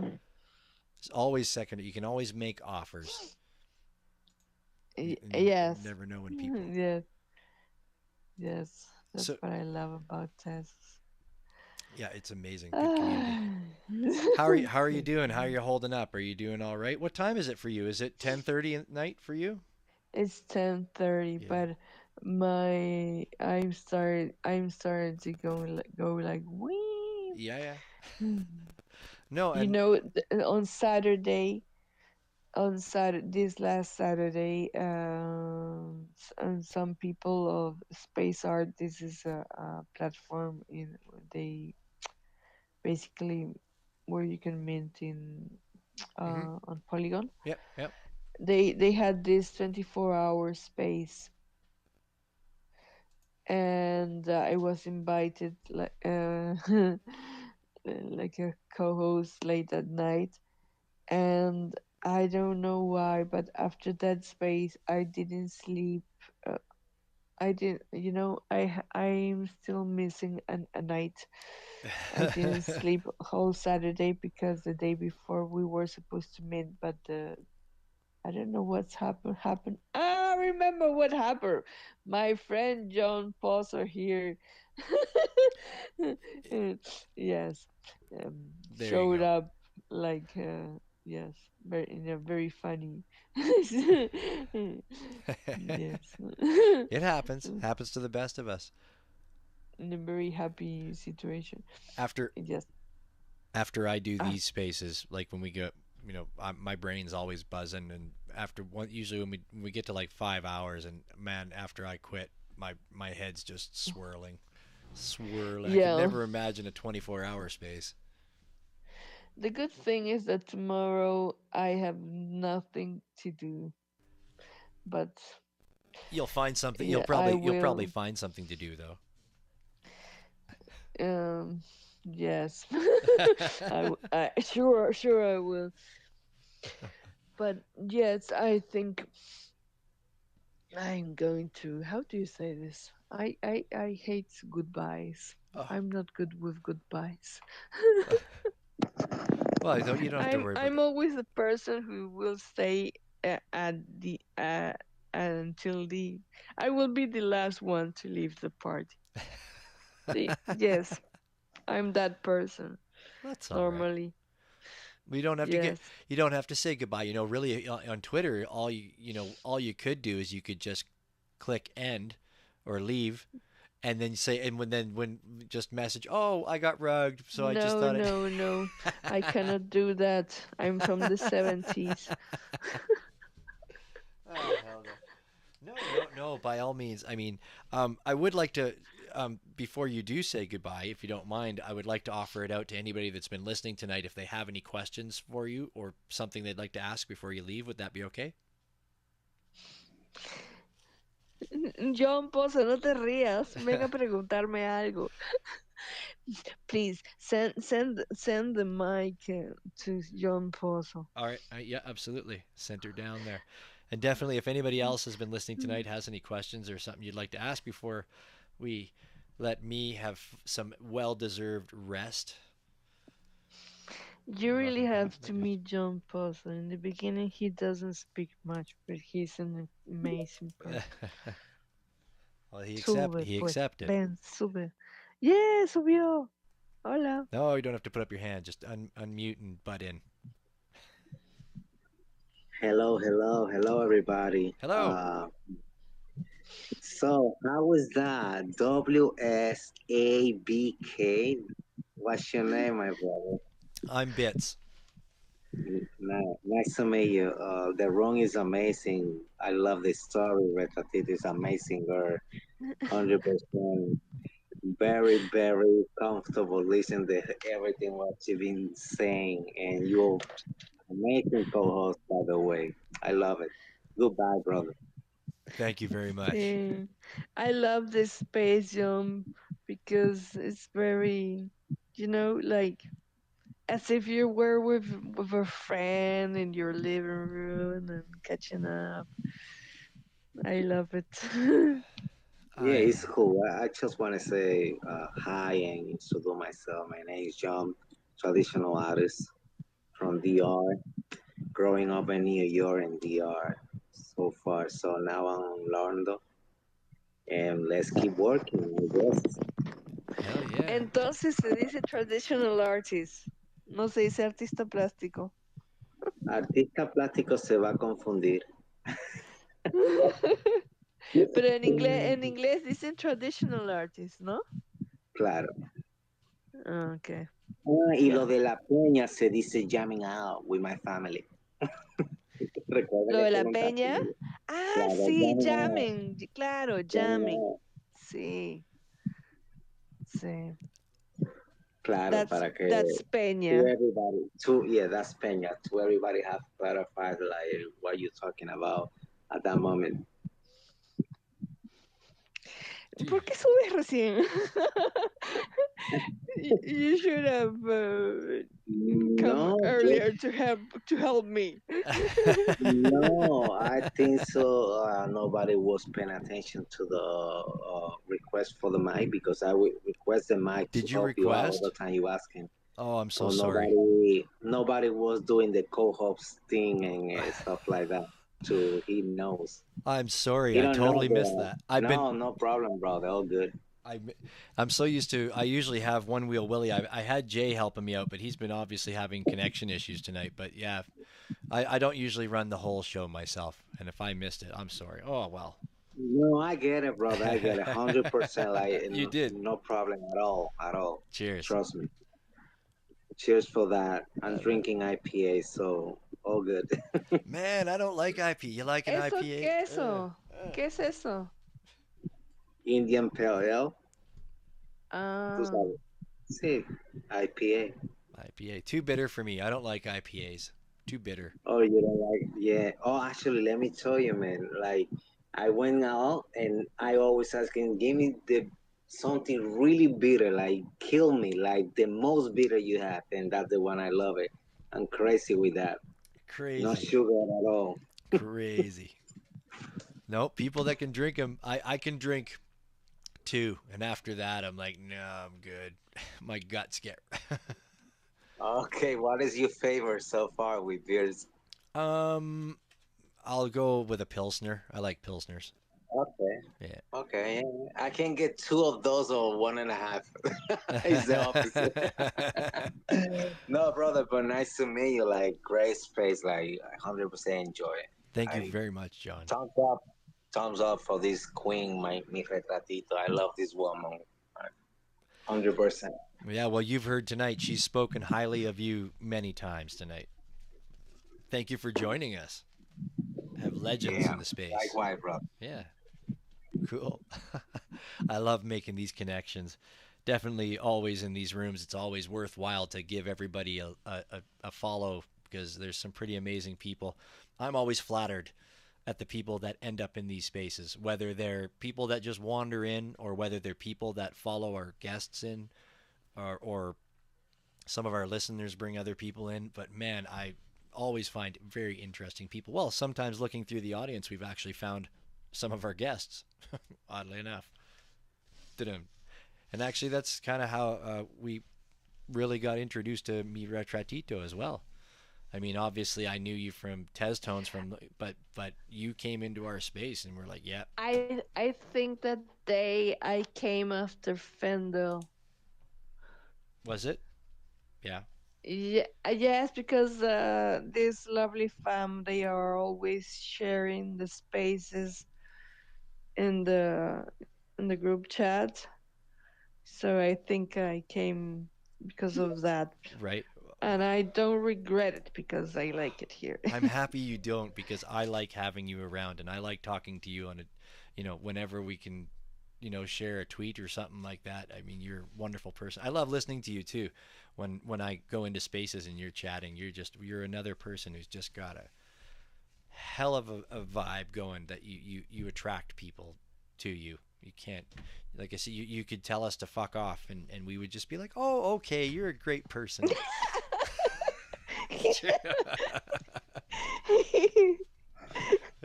Sometimes I get mad. Yeah, that's right. Is you getting mad like when we have Mad Hash Brown because I don't consider Mad Hash Brown Hi, mad. Hash, you Angry, came up. angry. Yay. Hash is up here. I actually do get kind of mad sometimes. You haven't seen me actually mad. I think maybe Retratito has seen me borderline mad. I have seen you. I think I actually do. When I get mad, I think I actually do get pretty mad. I think I'm pretty good at. Generally, I keep it to grumpy, but every once in a while it boils over, and it even surprises me. It's like, oh, I'm pissed off right now. But it happens so Yeah, rarely. you are good getting mad. I think I try to save it. Like cuss words. I try to save it for like a good time. Well, I don't cuss. I cuss all the time. But I treat anger like most people treat cuss words. I save it when I really need it.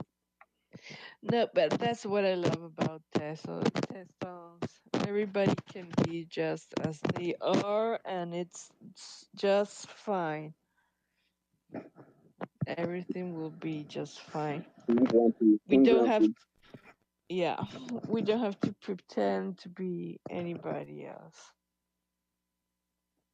Yeah, exactly. And yeah, I just wanted to jump up and say hey to Bits for hosting, John also for being up here and chatting and always helping Retratito out in spaces that I've seen in Tez Tone spaces and stuff. So hey there, and And yeah, I just want to shout out Retratito, who's been, just a great contributor to Tez Tones and just like friend throughout all this stuff. And just great energy. She always brings amazing energy to all the spaces and joy and laughter, which is, I'm always caught up trying to like organize stuff, and I don't get to be like the more fun version of myself a lot of times because I'm doing that. So always appreciate you bringing the fun energy.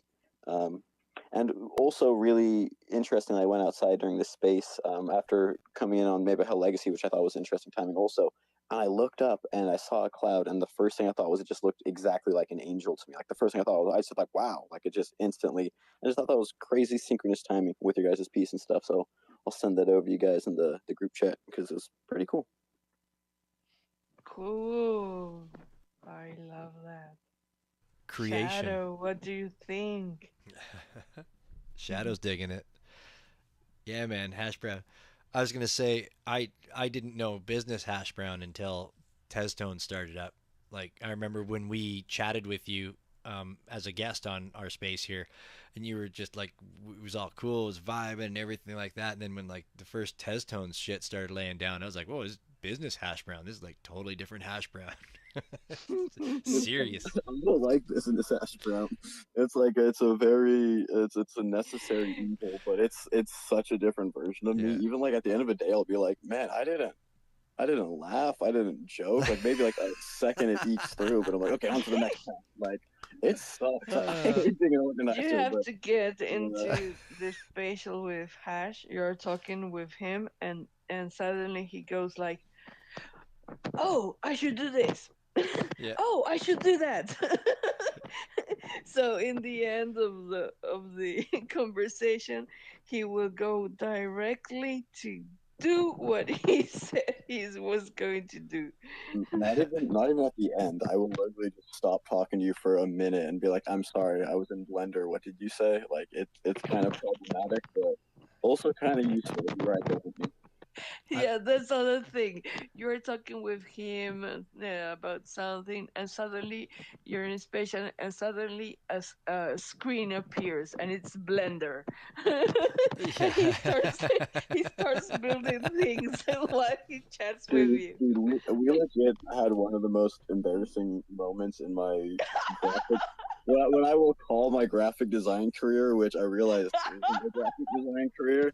So I've done the borders for the Test Tones pieces, and let's just have a confession right now. I make the borders for the Test Tones pieces in Blender, and I render them out of Blender. They're like graphic design. I do my graphic design in Blender. I 'Cause I'm wasn't so going to bad. say it I'm because so I bad at didn't want. actual. Yeah, no. Let's call me out. Let's have this moment of honesty. Okay, here, okay.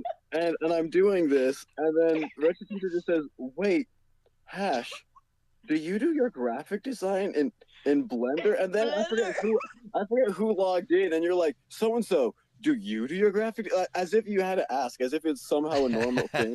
No, I'm like a complete freak, and I didn't even realize it till you asked it like that, and I realized, yeah, there's something like I'm broken in a certain way. Okay, like it. He's broken. Fine, but we get by despite a lot of things, not because of a lot of things. I never, never, never, never, ever thought somebody would do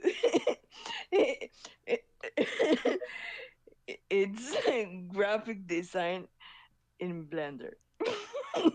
But this is hash brown we're talking about. This is what we're talking about. Yeah. This hash brown, man. This is Wait, Ash, can you explain it for my dumminess? What would you do to graphic design? Can you not do it in Blender? Like,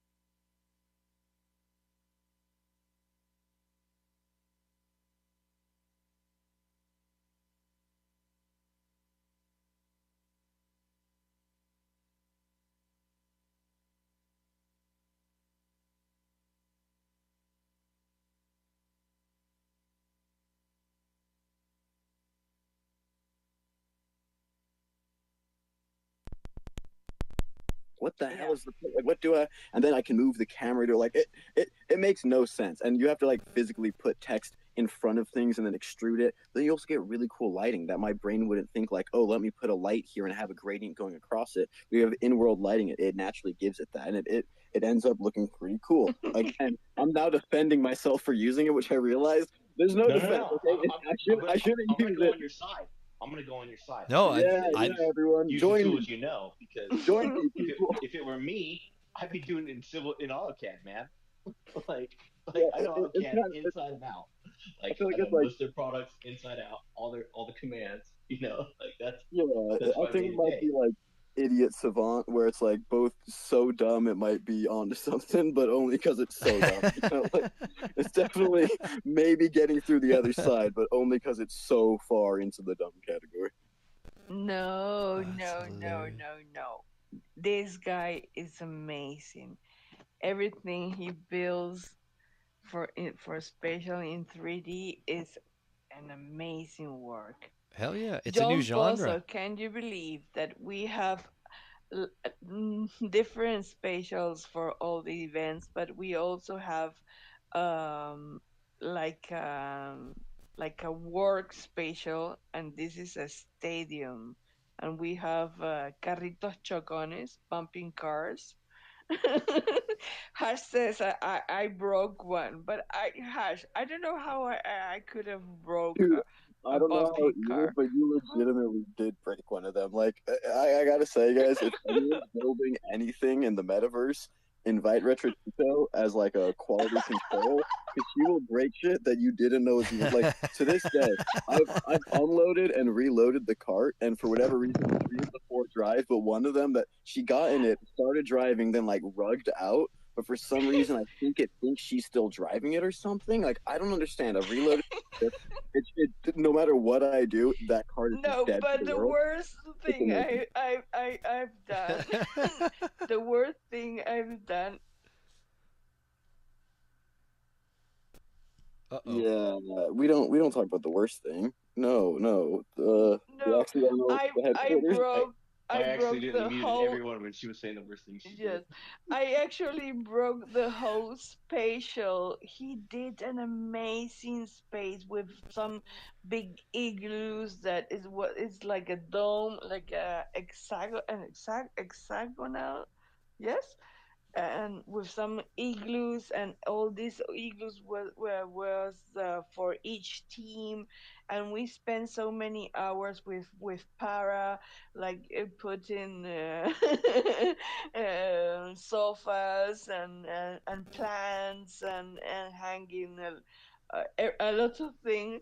And one day when everybody was sleeping, I told Gaia, this was for the second round. Gaia, my daughter, Gaia Music, she was with Hello Carmelo and Hisentika. I don't know how to say his name. And I told her, Gaia, why don't you want to put something in your igloo? Look, it's too sad. It has nothing. And and she was like, no, and I would, come on, let's do it. And she was, okay, let's go.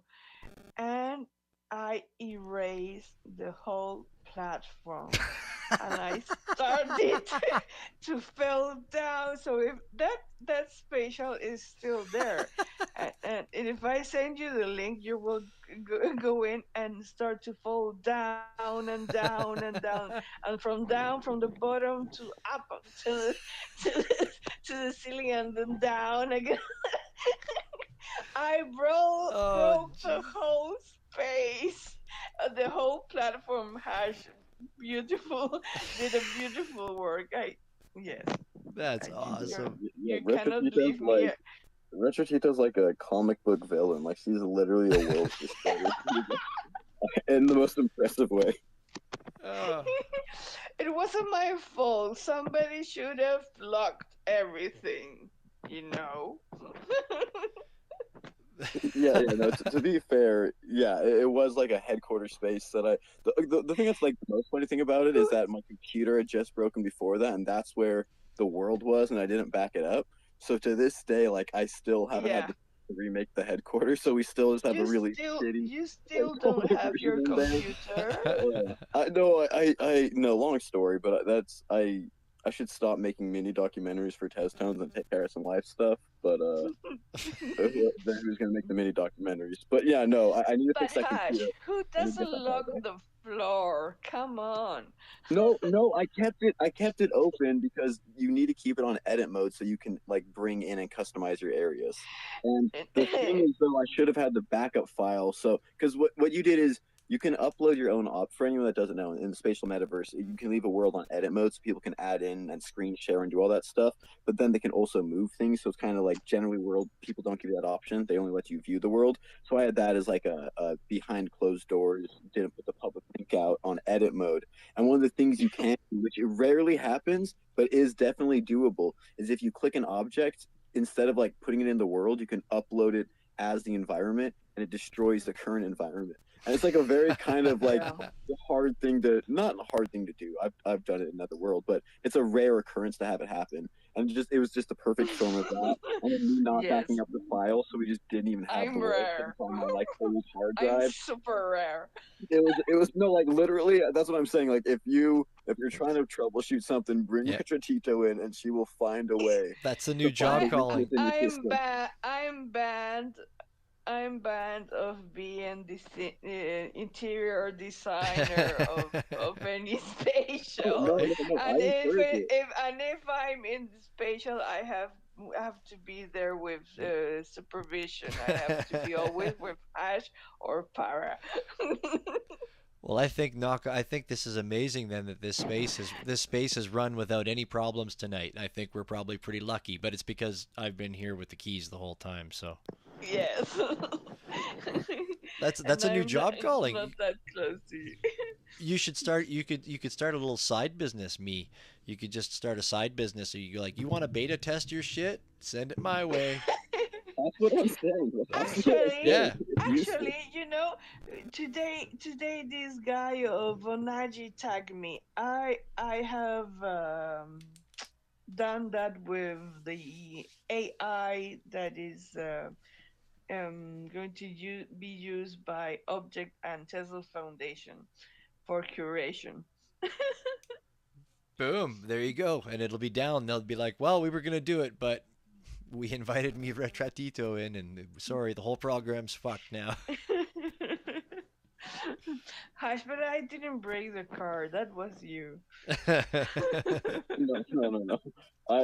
I love you, but we can settle the 50-50. Maybe it was your internet, but it definitely wasn't me. I'm not saying it was you, but it did happen when you got in the car and then disconnected in the middle of driving it. No. I was in the other car. Yeah.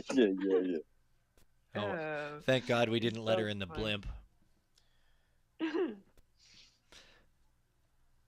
Oh, so well, so there you go. So we went from Retratito going to bed to we kept her up a little longer. I didn't mean to. Pero es que, John Pozo, ¿cómo se despide uno en inglés?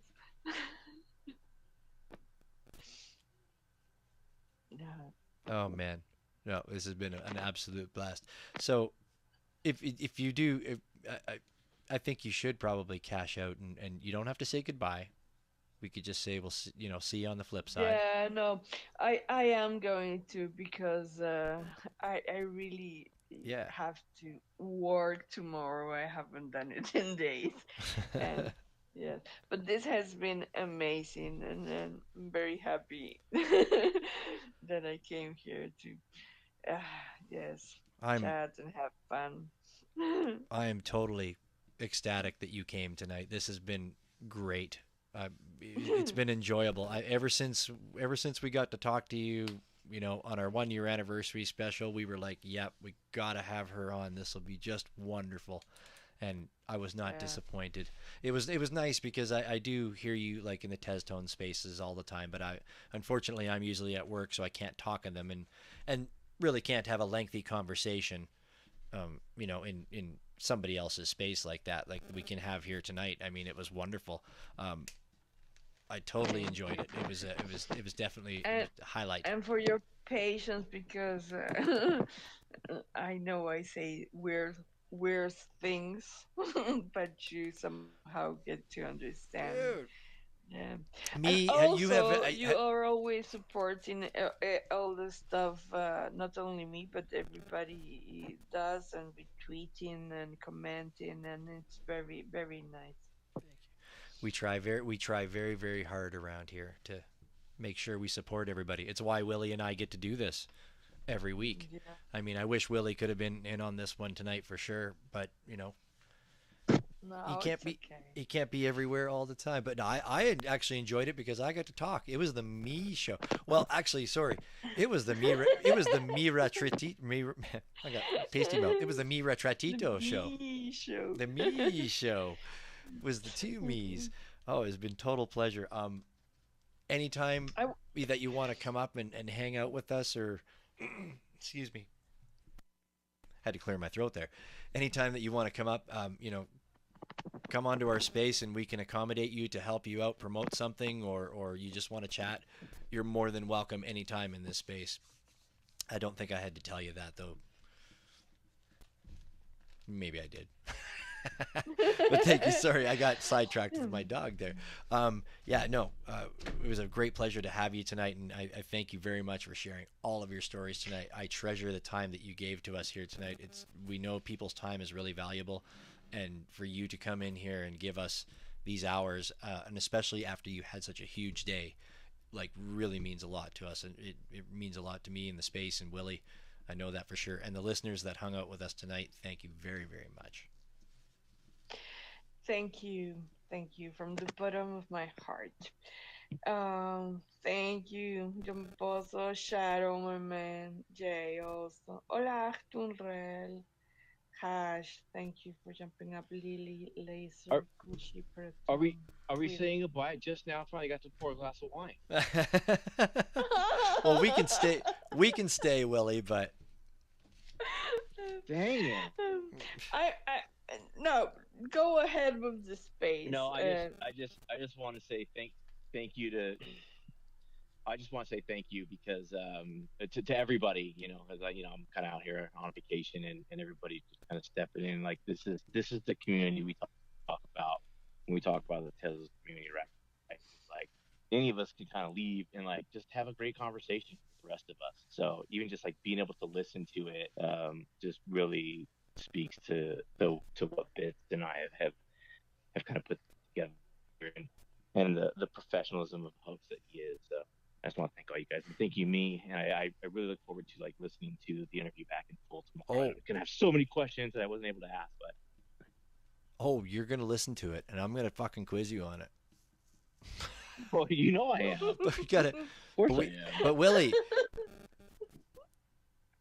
that was well said. But we got to let me go to bed though. She needs to go to bed.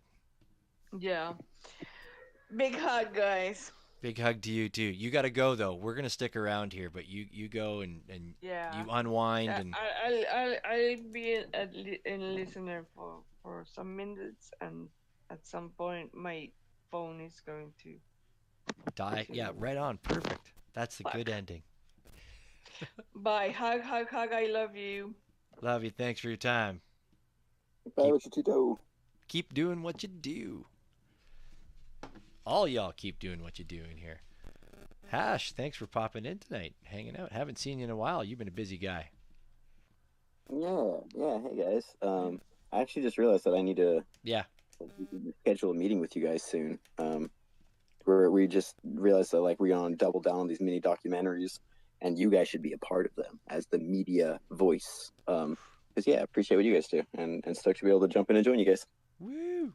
Love that. We're always here for you, man, for sure. I mean, thank God we haven't had to fix any vehicles with you lately. Yeah. Thankfully, things are. Yeah. That being said, I was driving down the mountain the other day, and I realized like I should probably fix my emergency brake that I cut the line on. As I drive down the mountain, that's probably a thing I should get on. Nah, I've come never on. used one. You never. That's what I realized. That's that a like parking brake, not an emergency brake. Right, That's a exactly. parking brake. There's a big difference. Yeah. There's no such thing as an emergency brake. Yeah, okay. Well, I think it's not an emergency brake until it's an emergency. I think that's what it's called. Facts. That's what I was thinking. I was like, yeah, it's a parking True. brake when you park, but then if it's an emergency, that is an emergency brake. That's the fail-safe in theory. And I'm good on my brakes, and I do, I know when they're going out and stuff, so I'm on it. But it was just that thought where I've been 100% confident, and I just had that literally this week, like, maybe that's why they call it an emergency brake moment, That's right. A driver's side window is a driver's side window until it needs to be an emergency driver's side window, right? Mm-hmm, Same exactly. concept. Absolutely.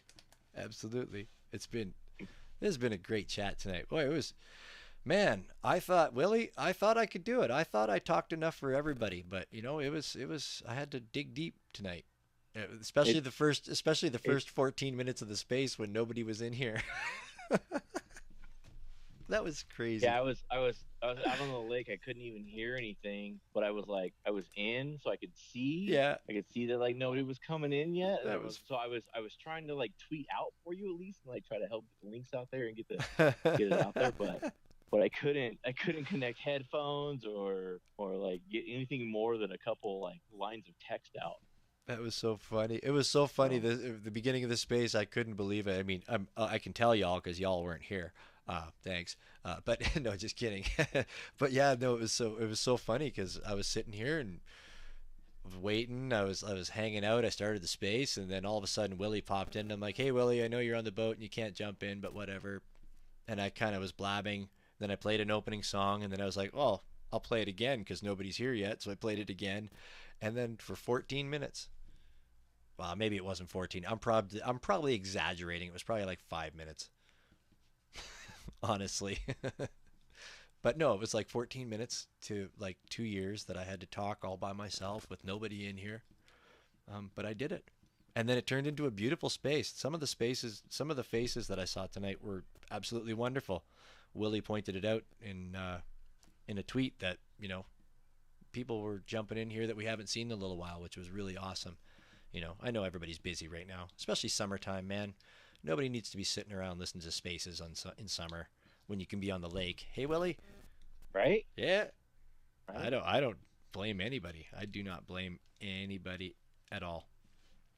But it was a good night tonight. It was a good conversation with me. She's an amazing lady. You know what? Well, I'm excited to hear it. Yeah, we didn't even cover like, oh, Willie, I even said it a couple times, man. You should have been here to like. You're the man that puts everything back on track when we get way off. and I could, not that it was bad, not that it was horrible conversation we had, but Oh, so this is more like a Baja 500 race as opposed to like what's the Autobahn thing at Disneyland where it's on the track. Right, exactly. it's just in the it's in the little bumpers. Yeah. Which I guess apparently they have bumper cars in an on cyber and she broke those two. She broke those two, right? Yeah. Maybe I couldn't have even kept it on track. In our spatial, I've been dabbling with getting the Unity scripts going, and there's like actual Unity developers, and I just yoink the code and try to pirate it into our worlds. No, I mean they like contributed, and it's fair game to use. I'm not actually yoinking code. It's like, here, use it from our public repository, but it's just me not knowing how to use it, so I just throw it in. So we got some golf carts working in one of the worlds. Isn't that 90% of what ChatGPT is actually like used for? I mean, that's writing code. Like that's where it specializes, kind of thing, right? Yeah, but spatial's weird because it's like a specific implementation of it, and also like you need to know and how to troubleshoot stuff. It'll give you code, and then you'll be like, oh, it's broken. It's like, oh, well, I need to know this, and then you need to know the specific limitations. But yes, it's one of those things though where it's weird. Even like with 3D stuff, you can like have it give you a 3D model, but then if you don't know how to then import it in Blender and put a light on it and then render that out, what good is that model? It can only give you a tool to then use. You need to know how to use it still at some point. Yeah, absolutely. You noticed, Willie, that I don't even have the bits account up today. I'm on the WX. Yeah, I did notice that. Second week in a row that I left my other phone at work. Oh, you live at work? Yeah. Well, it was in my You didn't say that toolbox. last week. You just said you didn't have it. No, yeah, I did. That's where it's same thing. It's in my toolbox drawer. I don't know, fuck, or I think it is. I hope it is. Maybe it's on the ground somewhere. I don't know, but yeah, fancy me. It's funny. I'll sit down at the lunch table and people like, "Ooh, Mister Two Cell Phones." Yeah. Well, you got to scam. If you're gonna scam people, you got to have 2 cell phones. I say. No, just kidding. Right? Right? I remember, other dude. I actually use my phone for the music when I'm at work, and I left my phone, and I work on Sundays, and I host the space on Monday, and I had to drive down early in the morning just to get my phone for the space because you can't Oh, host a space from a computer, and it's like dude. I can't believe I'm doing this right now just to get my phone to host the space. It was like so goofy but necessary. So I feel your pain. Yeah. No, it's crazy. Yeah, it's a pain in the. It's kind of the reason why I got 2 phones because it just became such a hassle to have one. um, I was gonna shit. I don't know what I was gonna say. I had a really Okay, well, good thought there, dude. I got some stuff to say. I got to Sure. backtrack a little bit. Shoot, Willie. I saw Proteon down there, so shout out Proteon. And if you didn't notice, I got a new PFP for now. I was gonna ask. Yeah. So It's not a Proteon. our backstage passenger friend, innovative bussin. He I think it's at GVAI. Oh yeah, I don't know. yeah. He made that specifically for me and just shot it to me one day. I was like, well, you made Oh, PFP dude. for me. I got to use it, right? So I'll keep it in through next week at least, and then when I get home from vacation, I'll probably switch up to my threesomes threezy. That's beautiful. That I finally got, which I said I was going to switch to like a month ago, but it's just haven't done yet. That's Like, why. I'll give Inno a little love for a couple weeks till I switch to threesies. That's why Proteon is in here so late tonight. It's late for him. He's in here late tonight because he's like, "What the fuck is Willie got going on there?" Oh, I don't know. If you saw his tweets today, he looks like he's got some new synth toys or something that he's playing with. Oh, And that's why right. he's up. Man. He's not quite. He's not. Synth toys. I saw that picture change actually, and I was like, "There's one wheel," and I was like, "He's one wheel." I was like, "Is this a custom or is this a Dude. coincidence?" And I was pretty sure it was a custom, but I wasn't He had 100% to sure. explain it to me. He had to say it. He had to write it. Like he had to write it out before it hit me. Like I didn't even like realize it. I'm like, oh shit. Like I wasn't thinking. Like when I saw it come through in my wallet and I saw it, like I wasn't thinking about my Twitter name, So like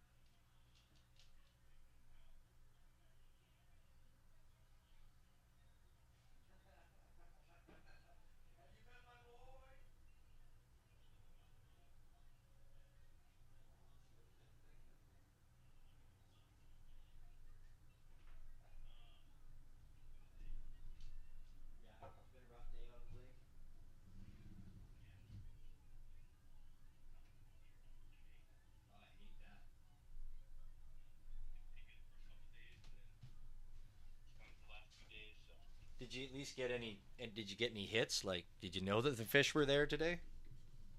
So yesterday, my son lost one as we were coming in on the kayak. We were like just a little small lake, just kayaking around, and he lost one as we were coming in.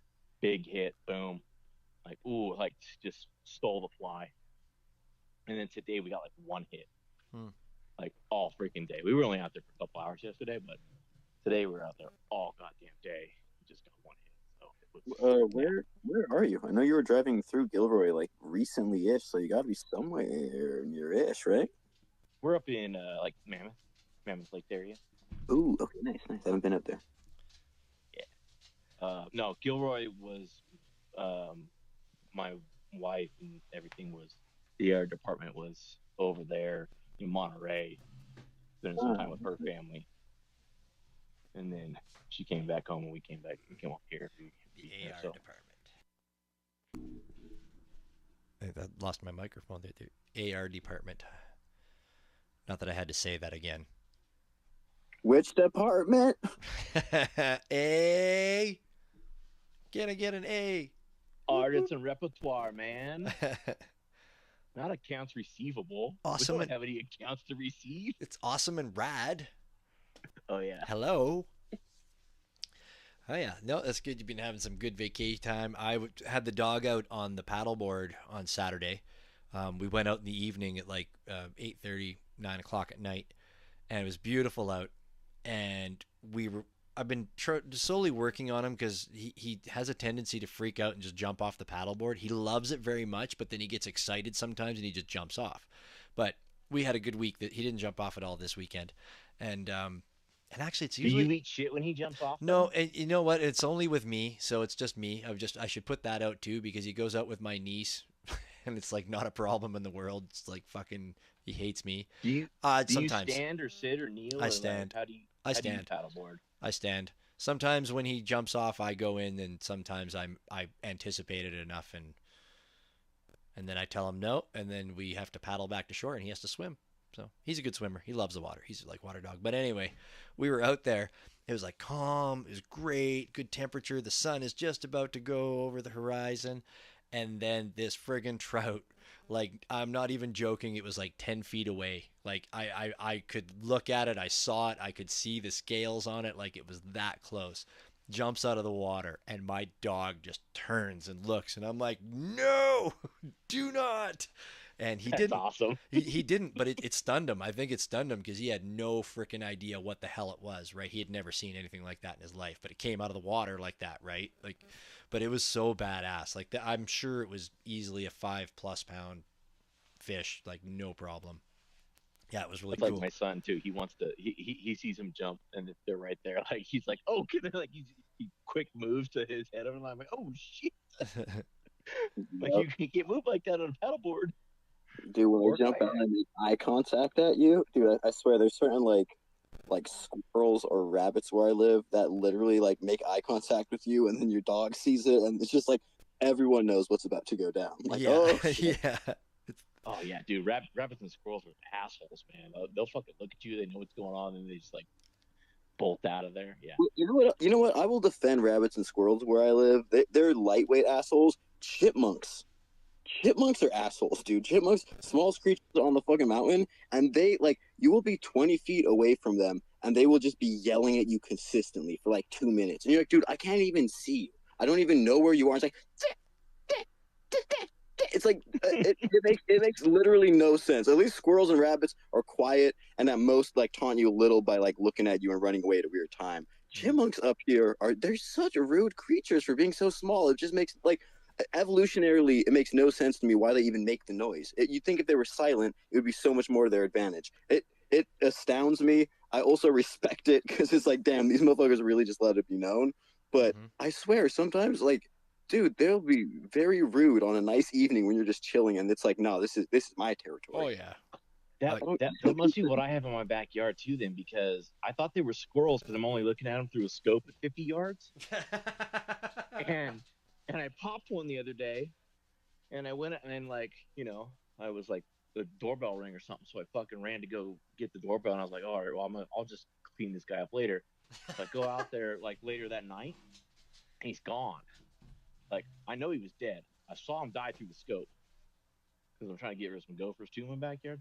Oh yeah, dude. And so, but like before that, like the reason I heard him out there, like I heard him chirping for like 20 minutes out there. Like, It almost sounds like a bird, but I've realized it's a squeak, and it's your brains eventually realize it's a squeak and a chirp. They sound very similar, but there's a slight different, like, mammalian tinge to it that you realize, oh, that's a squeak, not a chirp.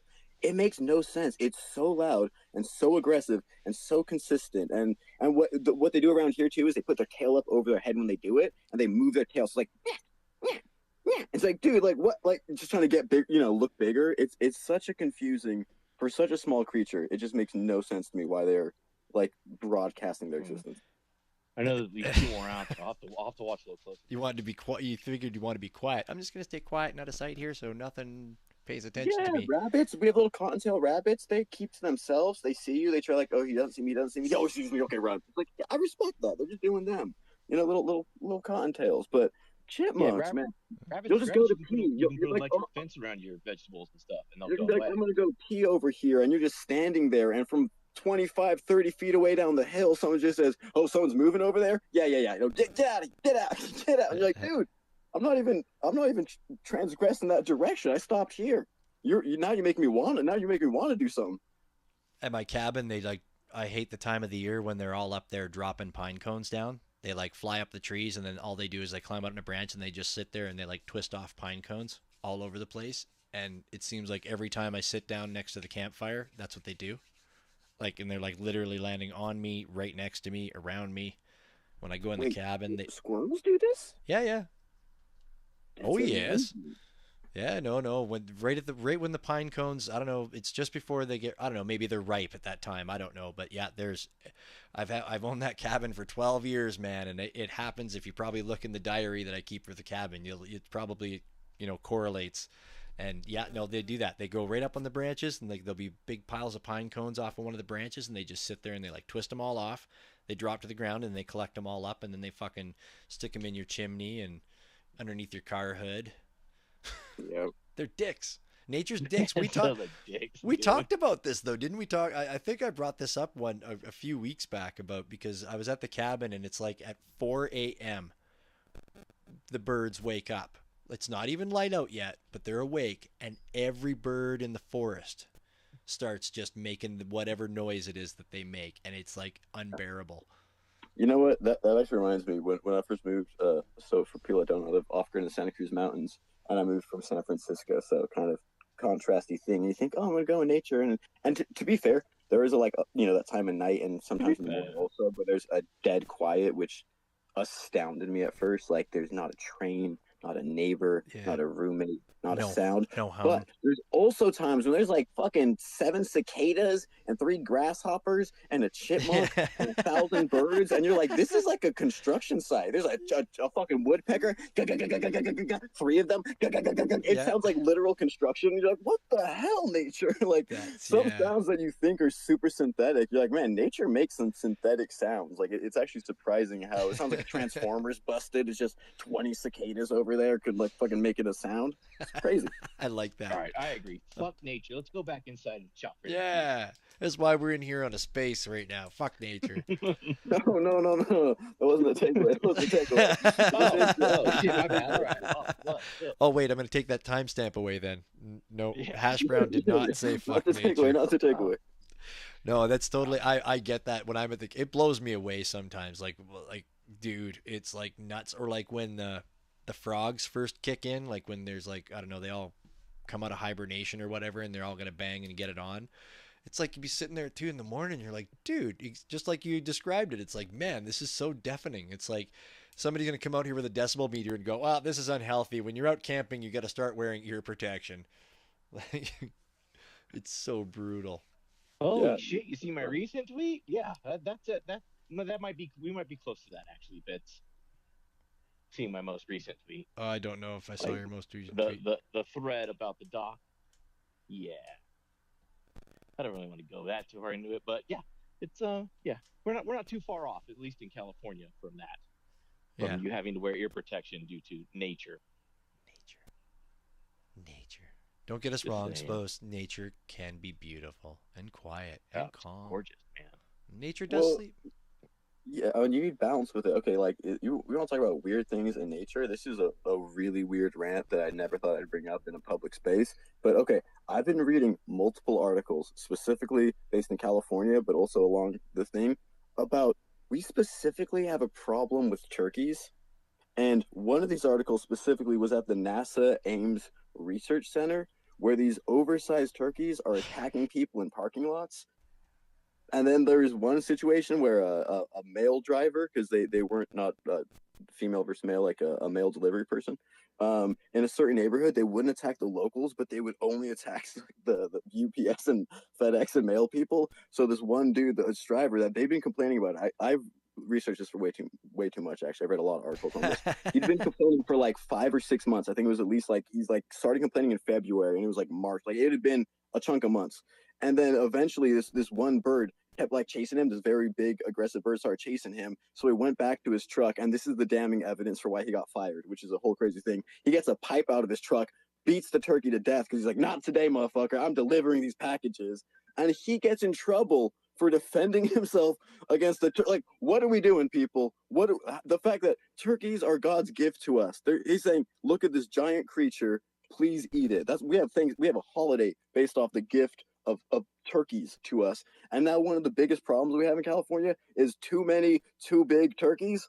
Come on, people. That's a blessing. Thanksgiving came early this year. Come on. Literal rocket scientists don't know what to do with turkeys attacking them. Like you couldn't write, this sounds like an Onion article. Yeah, the Onion. I haven't looked at that shit in a long time. But yeah, no, have you not heard about Canadian geese?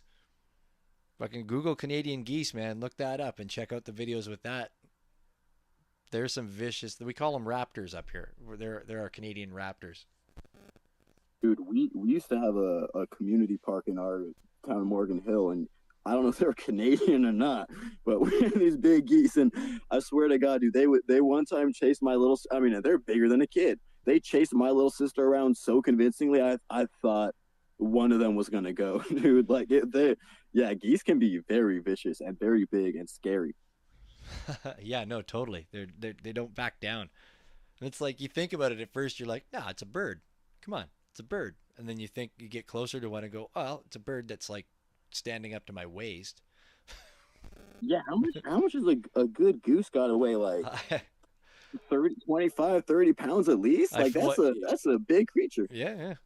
No, it is a big creature. And then you give it an attitude, like add a little dash of hornet and a little bit of fucking pissed off lion and well, and the bird neck, like you don't think about that. It's not like 25 pounds. It's 25 pounds at the base, and then it's got a big ass neck that's maneuverable. Yeah. Like so when I grew up in the mountains of Morgan Hill, our neighbors around me had emus. It was like, oh yeah, go inside it's like, yeah, meet the emus, and I was in there, and then there's a moment where you're like, this thing is fucking terrifying. This thing's a giant creature. Like, it looked at me like, yo, I don't like you, and I thought, yeah, I don't want to be in the emu cage. There's a moment there where birds with that neck, that like you said, the raptor, they're literally called raptors, like it's yeah. Birds scary.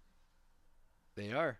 Fucking we get the turkeys. You got wild turkeys. There's like a wild turkey herd. I don't know what you call I guess it's still a flock. But it's a herd. Anyways, a bunch of wild turkeys that wander around by my cabin. And it's like you don't see them for a year or two, and then all of a sudden they kind of cruise back in, and then they live around you for like 6 months. They live around. They're kind of cool. But yeah, they freak me out, man. Like they're big birds. Like those turkeys probably weigh more than the geese do, I think. Plus the turkeys have like claws. Yeah. Right? Like they have turkeys are, it's funny, they're both like a majestic animal. And then one time driving, I think, to Gilroy, the winery, I saw this big old turkey, and it's flying, and it's gonna go jump up on a fence, and I see it do this like 3-4 foot jump, and I'm like, damn, look at this thing. And it just completely fucks up the landing. It starts falling, and then it tries to catch the fall, so it's like, oh, it does like these flaps to try, and then it makes it even worse. And dude, I've never seen an animal eat shit, like a wild animal eat shit that bad. It was the funniest, most awkward thing I've ever seen. And I thought, yeah, that's why we eat y'all. Like that's why, this is a giant, like they are majestic in a way, but also like they're not that mobile. At most they can fly a few feet at a time. Like that, like I hate to say it, but I also had this, we had a conversation in our other space where like I watched The Secret Life of Plants, where I used to be vegan, and then I watched that and realized like, dude, plants talk also, and plants are sentient. And like I went so hippie that I was like, dude, if you're gonna kill shit, might as well just kill across the spectrum. And now I eat meat again. But in my opinion, like turkeys, that's God's way of saying, motherfucker, eat these things. Like, come on, guys. Yeah, they're like the cows of the bird world. Right.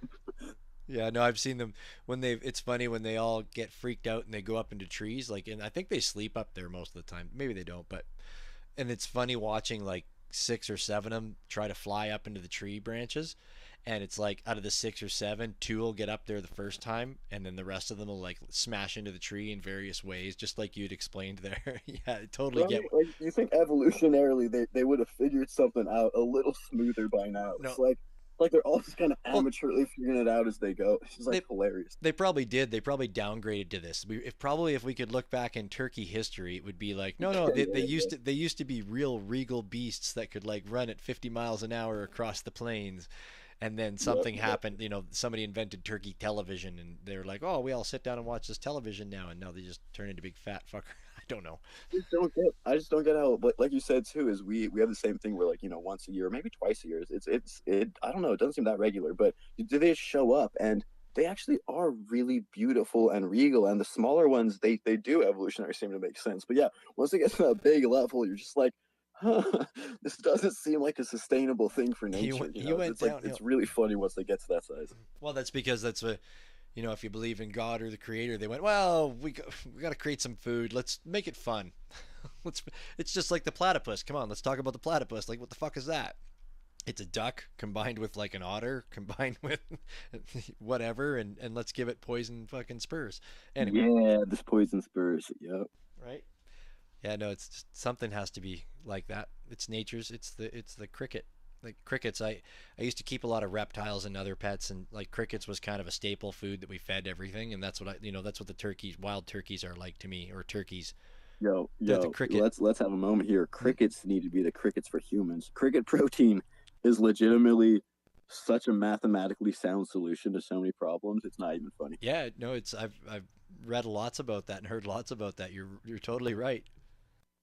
Like the growth cycle, the water consumption, the turnaround rate for cricket protein, and you can turn it into flowers. You can turn it into so many things. Right. It is such a great protein source, but most Americans aren't quite ready for that conversation yet. But I'm here for it. I'm here for the cricket protein. I was gonna say, you know, and it's funny when you talk about that. Most Americans aren't ready for that, but it's like then you look at half the shit that's actually in the processed food that people eat, and you go, well, you guys won't eat crickets, but you're gonna eat that. I don't know if somebody turned. I think it would be brilliant if somebody turned it if somebody mass produced a flour that you could like make pancakes or something out of that was like cricket protein. I'd do it. I would for sure. It makes sense.